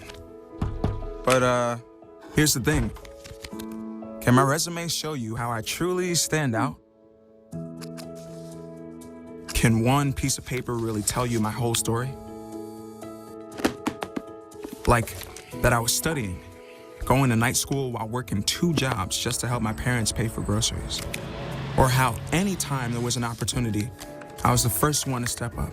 Because I wasn't gonna let my life, my circumstances dictate who I was gonna become. And all of that determination, the commitment, the drive, that's me. And that's something you just can't put on paper. Look beyond the resume, discover new ways to develop great talent like me. It's 40-7 Zanesville here on the road at Newark on opening night. Community Bank Game of the Week. Hank Alfman and Doug Clifford, that's right, up here in the booth at White Field as the Blue Devils have been handed to the Cats yet again. We have a new quarterback in the game, number 6 for Zanesville. And I think we may have multiple penalties on this play. And Makai Staunton is the guy referring to the new quarterback for Zanesville in. A couple of flags flew early. I thought they might have called face mask or a horse collar tackle or something like that, or holding maybe on offense. And then I think we had a penalty after the play was over of unsportsmanlike conduct. But I don't know who that's on. Staunton into the game here in relief duty as a 6-foot senior in place of Drew Doyle. Drew Doyle, let's see if he'll be tabbed the MVP, the game of the week here at the end of this one. Well, I think by Genesis. When Coach Langermeyer saw Drew's helmet gain 25 yards on the throw, I think he thought, well, that's enough. That's enough for you. You know, when your helmet goes farther than you do. Never a good thing. Never a good thing. Time for you to come out, send in the backup. So while they'll discuss this a little bit furthermore as the clock continues to run, as not saying there's any intent behind it, but obviously this one's been in the books since the half. We'll throw out a couple more sponsors with the indication here. Face mask, okay. Let's see, multiple Foul, infractions. Zanesville, okay. Thought maybe we might have a third, but nope. Nope. One on each side. Throw another sponsor out your way. Fink's Harley Davidson. Live to ride, ride to live. Fink's quality cars and RVs. Quick as a wink. Deal with a Fink. And Fink's easy leasing and rental. Now that double infraction on each side was not quick as a wink. Well, I saw them. I saw the Blue Devils quickly usher Christian Ramirez off the field when that unsportsmanlike conduct penalty was going on or whatever. So I don't know if it was on him or not, but he's not in the game now. And he anchors the line. Senior lineman for the Devils. Get him out, whether that had any say or not. Rest him up in a game like this. And here you go. You're going to get some pushing and shoving, some extracurriculars late in this one at the end of this play. Another flag down.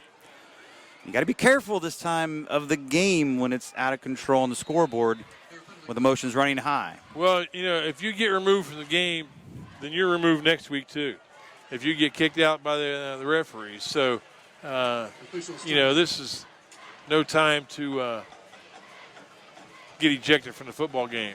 I mean, if you had that much fight in you, should have had it in the first quarter, not in the fourth. Yeah, that's well put. Sounds like coach speak to me. Hey, weren't you a former coach? Oh, yeah. From maybe a little bit ago. Years ago. Well, while there's another flag down on the field, we'll sort this one out for a moment. Doug, now we've touched upon about everything you can on opening night, except for college football and pro football. So let's transition to college football from Ohio State. Hey, season's coming upon the Buckeyes. Ranked number 2 in the country, only Alabama ahead of them in the preseason polls. Big home game against the Notre Dame to start the year. And wasn't there something about Notre Dame you're talking about? Yeah, Notre Dame's number 5. One of the guys, my college football teammate, Dan Feeney, boy from Steubenville Central Catholic, has 4 tickets. And I said, all right, Dan, I found out that we're good friends, but we're not that good of friends because I didn't get an invitation to go to the game. So, Dan, I hope you have a great time at the game. We definitely know it's speaking volumes to my right from you. Yeah. See if Feeney's listening, Mr. Feeney. My good friend Dan Feeney. Back to action here after yet another penalty, delayed penalty at that, and the Blue Devils will run it forward back into Newark territory and cough it up, and that's their first turnover of the game. But guess what, Doug? We have more penalty flags to see if this turnover stands. Well, they're calling it a fumble. Under 9 minutes now left to go in our game. So what's the penalty? Well, at this point, pick them up, move on. Looks like there's no infraction. So Newark will recover the football here. That's Zanesville's first turnover. They've played a pretty sound game, nearly flawless, you could say, for first game head coach TJ Langermeyer. And there's a turnover, though. Again, you don't want to spit out some negatives before you go into week 2. Well, I think Staunton missed a handoff. I don't know if it was what the deal was, but it looked like a broken play. Pulled it down, took off, and went forward, which is what he was supposed to do. But the ball was stripped out late in his carry after he picked up a few yards. So the Cats will take over on their own 43-yard line. They'll pound it forward on the ground for 6 yards up to the 49, just shy midfield as they look to try to get a late score here for good measure for what it's worth and get some momentum as they'll look ahead to week 2 themselves. Week 2, we have the Panthers, New Lexington, and Maysville next week on the Game of the Week on Facebook Live. Pregame 6:45, kickoff 7 o'clock, replay as well on the weekend, scheduled for, I believe, Sunday at 5:30 a.m. like this week. Stay tuned for that approximation of the TV replay of the Panthers versus the Panthers in the MVL as this run goes close for a first down to the 47 of the Devils. Tackled by Tyler Morrison that time. It's just shy of the first down. 7:46 to go on the running clock. Now you look at the schedule coming up as Newark's about set to snap the ball here on 1st and 10. Well, now it's a first down. Yeah, they gave him a first. Meister's still in there and couldn't hang on to it and has to eat it for a loss back on his own side of the field. The Newark 49, loss of 4. Blue Devils looking ahead. Big Walnut, home opener next week for Zanesville. That's a football and cheer senior parents night, by the way, on opening night down at Salzburger. Back-to-back road games for the Devils follow that to kick off September at Fort Fry, at Lakewood. Fort Fry is a small school powerhouse. One of my former assistant coaches calls the defenses for Fort Fry, and they are a good squad. The Cadets, not to be messed with. No gain here by Newark on 2nd down and 14, so they'll have a 3rd and long. You look ahead, and you mentioned Fort Fry. They're playing John Glenn tonight. Oh, by the way, out of the MVL. Should be a good battle there. So after Fort Fry and Lakewood on the road, you go midway point September 16th. You get Heath at home. That's middle school night for the Zanesville. You get Licking Valley and the Panthers on the 23rd. That's Biddy League night for what it's worth. At Licking Heights on September 30th. Licking Heights is just around the corner from where I reside, Doug, in case you didn't know, up there on the east exactly side. where it's at. West side of Licking County on the border of Franklin. You got Granville, homecoming for Zanesville on October 7th. At Watkins Memorial, just down the road from me there on the 14th. And then finish at home against Logan on the 21st. And boy, nearly picked, nearly caught, and could have been a touchdown or going the other way. Wow. I mean, that ball was nearly picked and then nearly caught. Looks like the receiver. Oh, that's not a good sign, but it looks like a leg cramp. And that's Trey Robinson the third. He's been a bright spot tonight with 3 good catches and 1 taken back, and he's out. I don't know. I mean, he's grabbing his calf, and they're pushing his big toe, so that's probably a cramp. Okay, 4th down. There's Zanesville looked like they were prepared to play the punt, but the punt formation is not in the game. Newark's going to go for this. So going for nice it, going deep. They got it in stride, Doug. Big highlight reel there for you as the Wildcats get it just outside the Zanesville 10. I tell you what, Meister has a beautiful ball. I love that left-handed throw. That ball just sails out there. Perfect timing. Right on the money. Hit him on the run. Right at the 20 in stride. Yep. And guess what? Kalen Winbush making a big offensive play. He's blocked 2 extra points tonight. Extra points, he sure has. Hey, on the losing side of the ball, he's looking for player of the game for Newark. Nice catch downfield by Winbush as they pick up that first down to the 11. They can get a first down at the 1. Here's Meister. He just mentioned his name. Crafty southpaw. He's going to run it in. Nearly untouched. Got banged at the pylon, but touchdown Newark and Meister. Heady play that time by Meister. He kept that ball in his left hand, keep the defense honest. I don't think he was going to ever even consider throwing that thing. Oh, he's a Meister, and he had to pull that one out, right? He did. Master of the obvious. Some things there. Meister, you'll see it again. Using the wheels and popped it home. Oh, nice block there at the 2-yard line. Somebody got bird dogged down there. Oh. So 40-13 fireworks. First points of our half here in the second half after a 40-7 Zanesville first half. And that will put the clock back into regular speed. And so the extra point we await as Newark tries to tack on point number 14 here this evening with Hayden Reichman, a 6-foot senior, and it's good. When your last name ends in man, I'll take it. And so the Devils give up a touchdown here. Best drive by Newark of the night. Aside from when they put that one in back in the second quarter when they went 69 yards for their other score. Well, it was a good drive. Excellent pass blocking that time. When you give Meister time, he's going to put the ball on the money. There's no doubt about it. He's the real deal. And Newark has to solve some definite defensive issues. They have to improve their tackling, improve their coverage. But they have a good quarterback. They really do. This lefty junior is being talked up, and he's now the full-time starter this year. 6'4", great frame, 220 stature, lefty. I mean, you don't get that all the time, of course. It's an innate ability and a craft, and if you get one of those 10%ers out there, it keeps that defense honest and off guard a lot of times. Plus, we saw he can do some damage with his legs too. He can run the football. And we'll get into Newark's schedule. In fact, that segues into what they got on tap after they just scored right there. So we talked up Meister and the Cats. They go to Mount Vernon next week for week 2. Will that be the game that stops the 20-game losing streak? Because they're going to lose their 20th straight here tonight, obviously. Marion Harding, they get in a couple weeks. Their schedule just is dauntingly tough. At Thomas Worthington on September 9. Olentangy Orange at the midway point on the 16th. Pick Central on the 23rd. doesn't get any easier, and I meant it. At Reynoldsburg on the 30th to end September, at Central Crossing October 7, Groveport Madison on the 14th, and they wrap up at Lancaster against the Golden Gales in the regular season October 21st. Well, they're a big school, and that's a big school schedule. They're not playing big school football right now, but they're going to be playing some big school opponents. And the Blue Devils run it back here. Start one more offensive possession at least as you see the replay brought to you by the Ohio Educational Credit Union, as it was a kind of a squibber kick and pick at the 12-yard line. The run back was a good one. It was about 30 yards to be exact by the Devils. At the end of the game, we also want to remind you when this one concludes, Genesis Orthopedic Center, where better begins here. We'll give you the better best player here tonight. MVP game of the week here on the Community Game of the Week, WHIZ.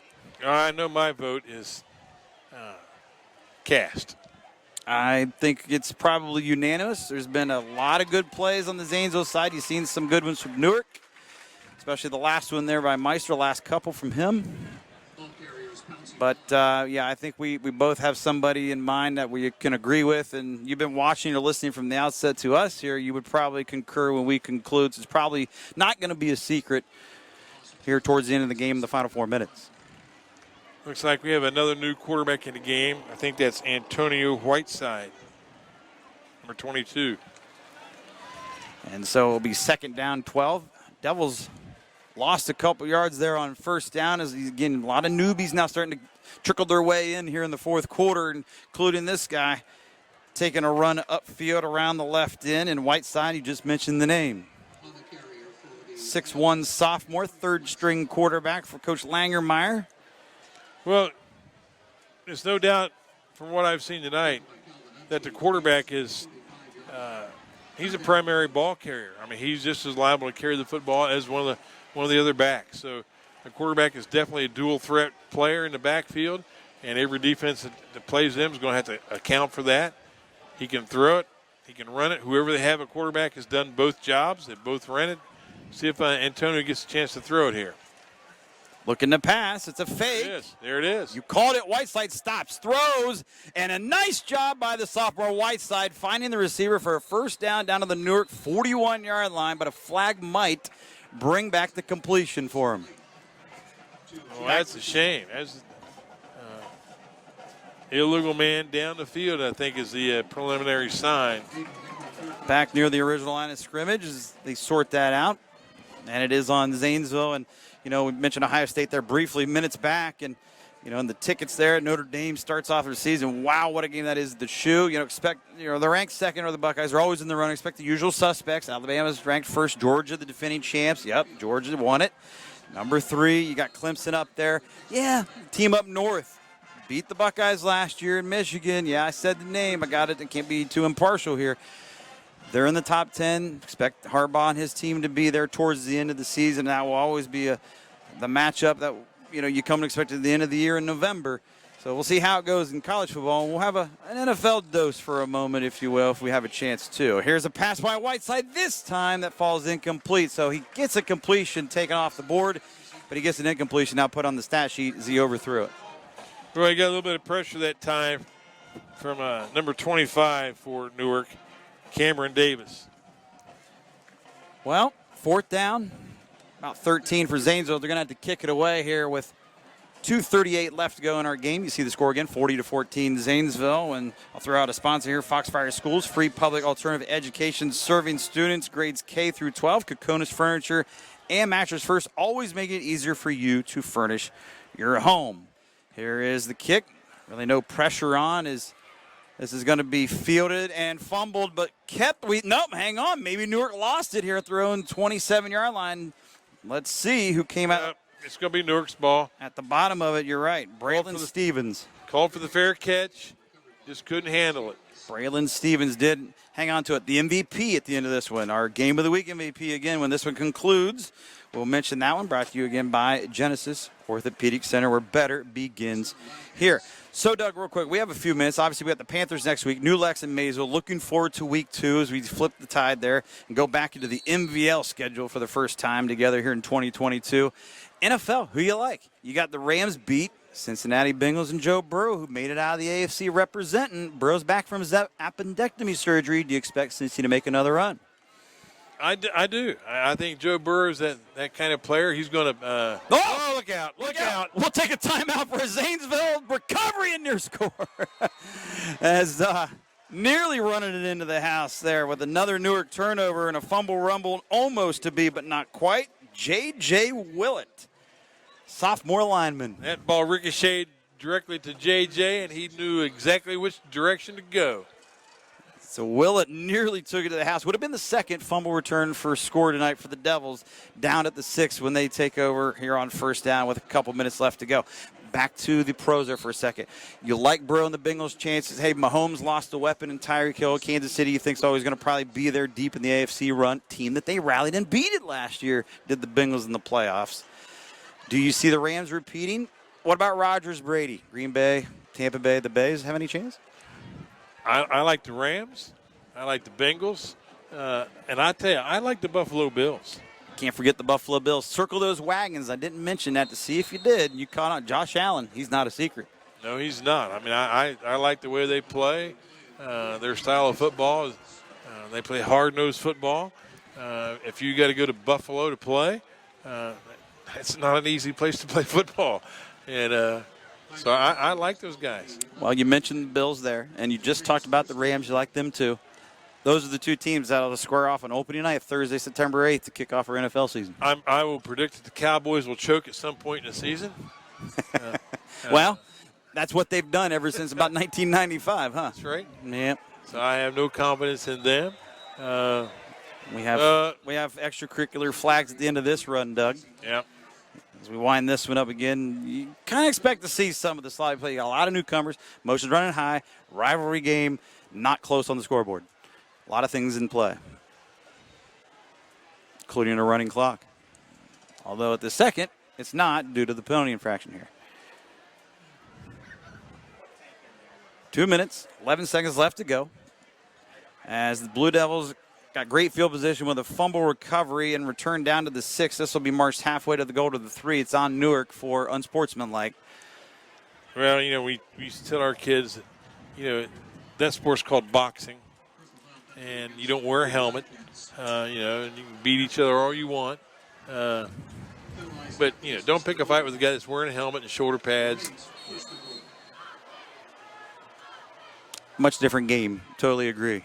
You got a full backfield here, and it's a handoff, and it's run the middle and just trying to find his way and churn those legs in there. Going to get in there for progress. Appears to be stopped, but pushed in by the Hogs on the line. Will they give him credit or progress stopped? Look like a scrum. Wow, trying to get in, Doug, was Pouncy Vaughn trying to pounce his way in. There you go for a pun. Well, the younger guys, I'm sure these guys will probably meet in a reserve game. I don't know if they play on Saturdays or Mondays anymore, but, the guys are on the field now. If there's a reserve game, they'll be playing against each other here in a day or so, maybe even tomorrow. And I'm sure they want to make the right impression on each other.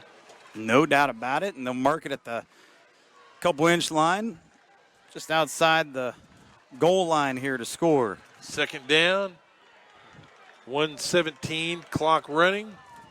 Zanesville trying to tack one on for good measure, be their first score of the half. Might have been movement before the snap, and there was. Yep, sure was. I'll take away an Antonio Whiteside touchdown run to the right. So that'll move Zanesville back some. They'll replay the third down and goal. Oh, by the way, we talked about the pros there for a moment. Cincinnati Bengals, September 29th, Thursday night game. Bengals hosting Miami Dolphins. I'll be there. Hey, man. Got tickets to see my Finnies. Yeah, it's been just as bad as the Cowboys. It's been for the Fins. I will put you in the same category as my good friend Dan Feeney. I understand. In this case, I only struck 2. Well, I was lucky to get these tickets being the AFC champion Bengals, too. Sure, you bet. I'm trying to make excuses a little bit, but got my better half going with me. Should be a good one, hopefully a good game. Here we go here. Zanesville trying to add it. I don't think he made it. And just short was Whiteside. And it's going to be 4th down, and I would be surprised if, oh, no, the coach is telling the guys, get up, run and play. So 4th and goal, Blue Devils under 30 ticks and counting. You see on the bottom of your screen, Zanesville 40-14. Haven't scored a point in the half, didn't need to. It was 40-7 at the half, and like you said, they're probably not going to run a play here, as this one's going to run out. And it's going to run out of time for the Newark Wildcats. I think they're going to stay in the huddle. And that'll do it here from Whitefield on opening night of our Game of the Week, the Community Bank Game of the Week on WHIZ and WHIZ-TV. Replay. Devils kick off the 2022 year with a bang, and TJ Langenmeyer gets the cool shower over there with the ice bucket.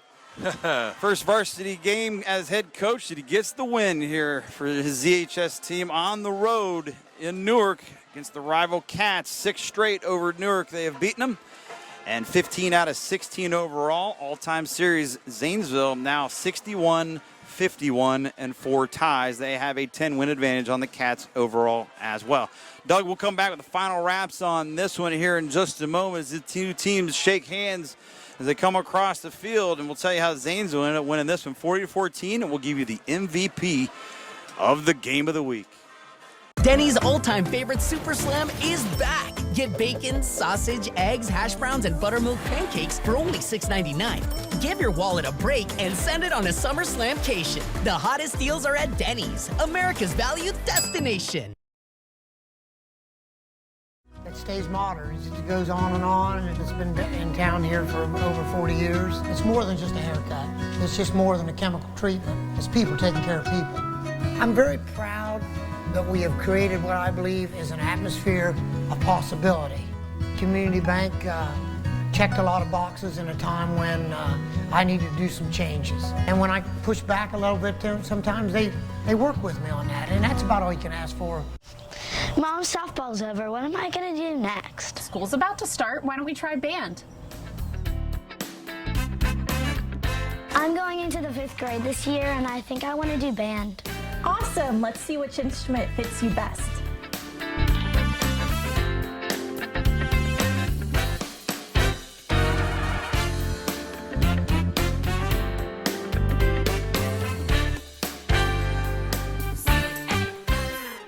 At Denny's, we're open to making your sweetest pancake dreams come true. New, extra fluffy, creamy, dreamy, vanilla-y strawberry shortcake pancakes. Social Stars influenced. Stuff of dreams. Get the all-new shortberry dream cakes, only at Denny's. When I was a kid, I wanted to be just like Cal Ripken. It's definitely humbling to know that now people are calling me a hero. We were doing a push into Taliban territory. Instead of finding the IED with my metal detector, the IED found me first, and that resulted in double above-knee amputations.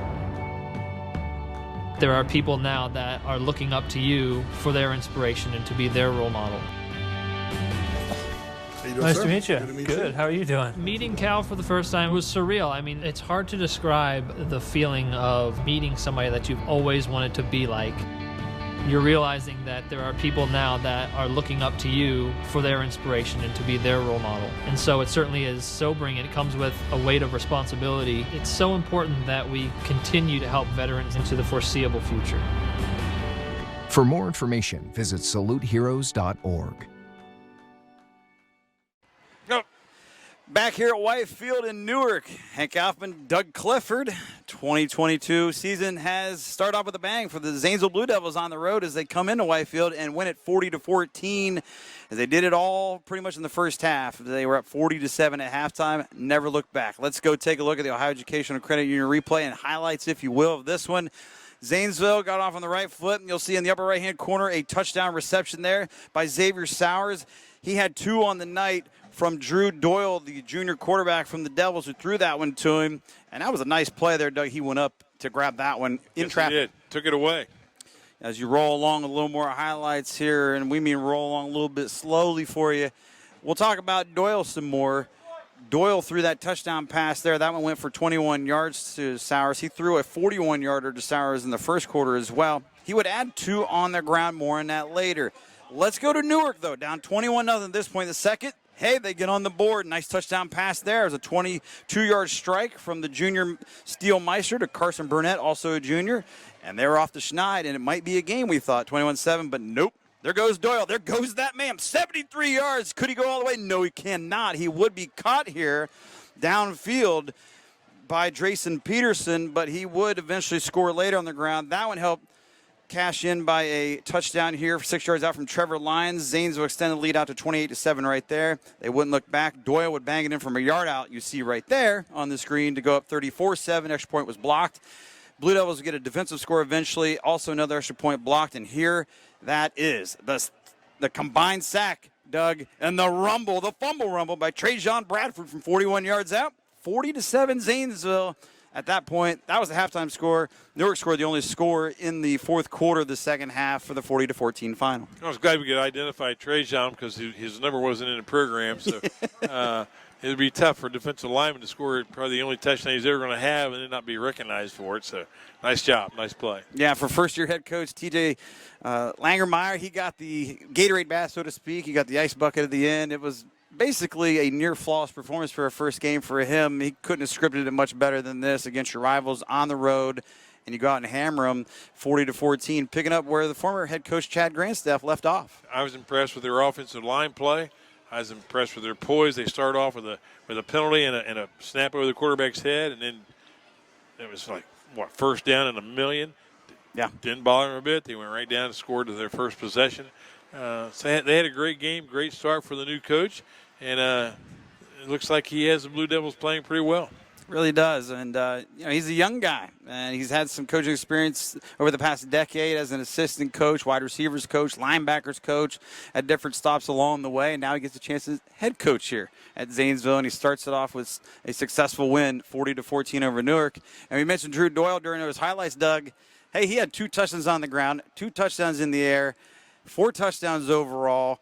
We have to name an MVP. I think it's pretty obvious your Genesis MVP of the game. No doubt about it. He was anytime they needed a big play, they called his number and wisely took him out of the game after his helmet went flying down the field. But, yeah, no doubt. He's a gamer. I really like this kid as a player. I mean, that's the kind of quarterback I really enjoyed coaching. Yeah. You know, he was going to do something positive every chance he gets. 5'8", 170-pound junior, getting a chance to start at quarterback for the Blue Devils. He's had experience elsewhere. I think when a wide receiver we talked about as well. So he's an athlete, and he showed it here tonight. He is your MVP of the game of the week here in Week 1, starting off our 2022 campaign for Facebook Live and WHIZ Television and our Community Bank Game of the Week. Congratulations to him.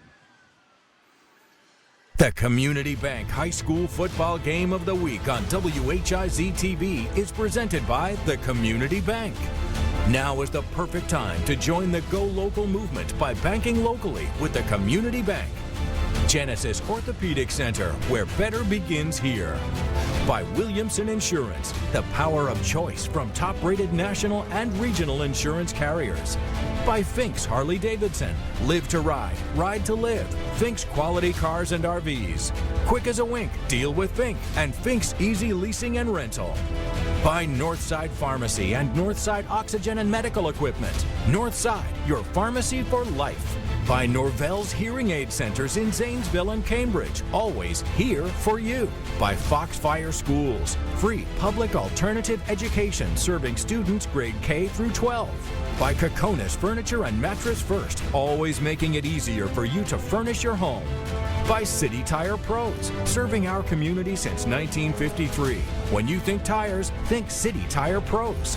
By Denny's Classic Diner, America's favorite diner in Zanesville and Cambridge. Scoreboards are provided by the Finks family of motor vehicles and services, with instant replay brought to you by the Ohio Educational Credit Union and the Halftime Show presented by CA House Music. Rob.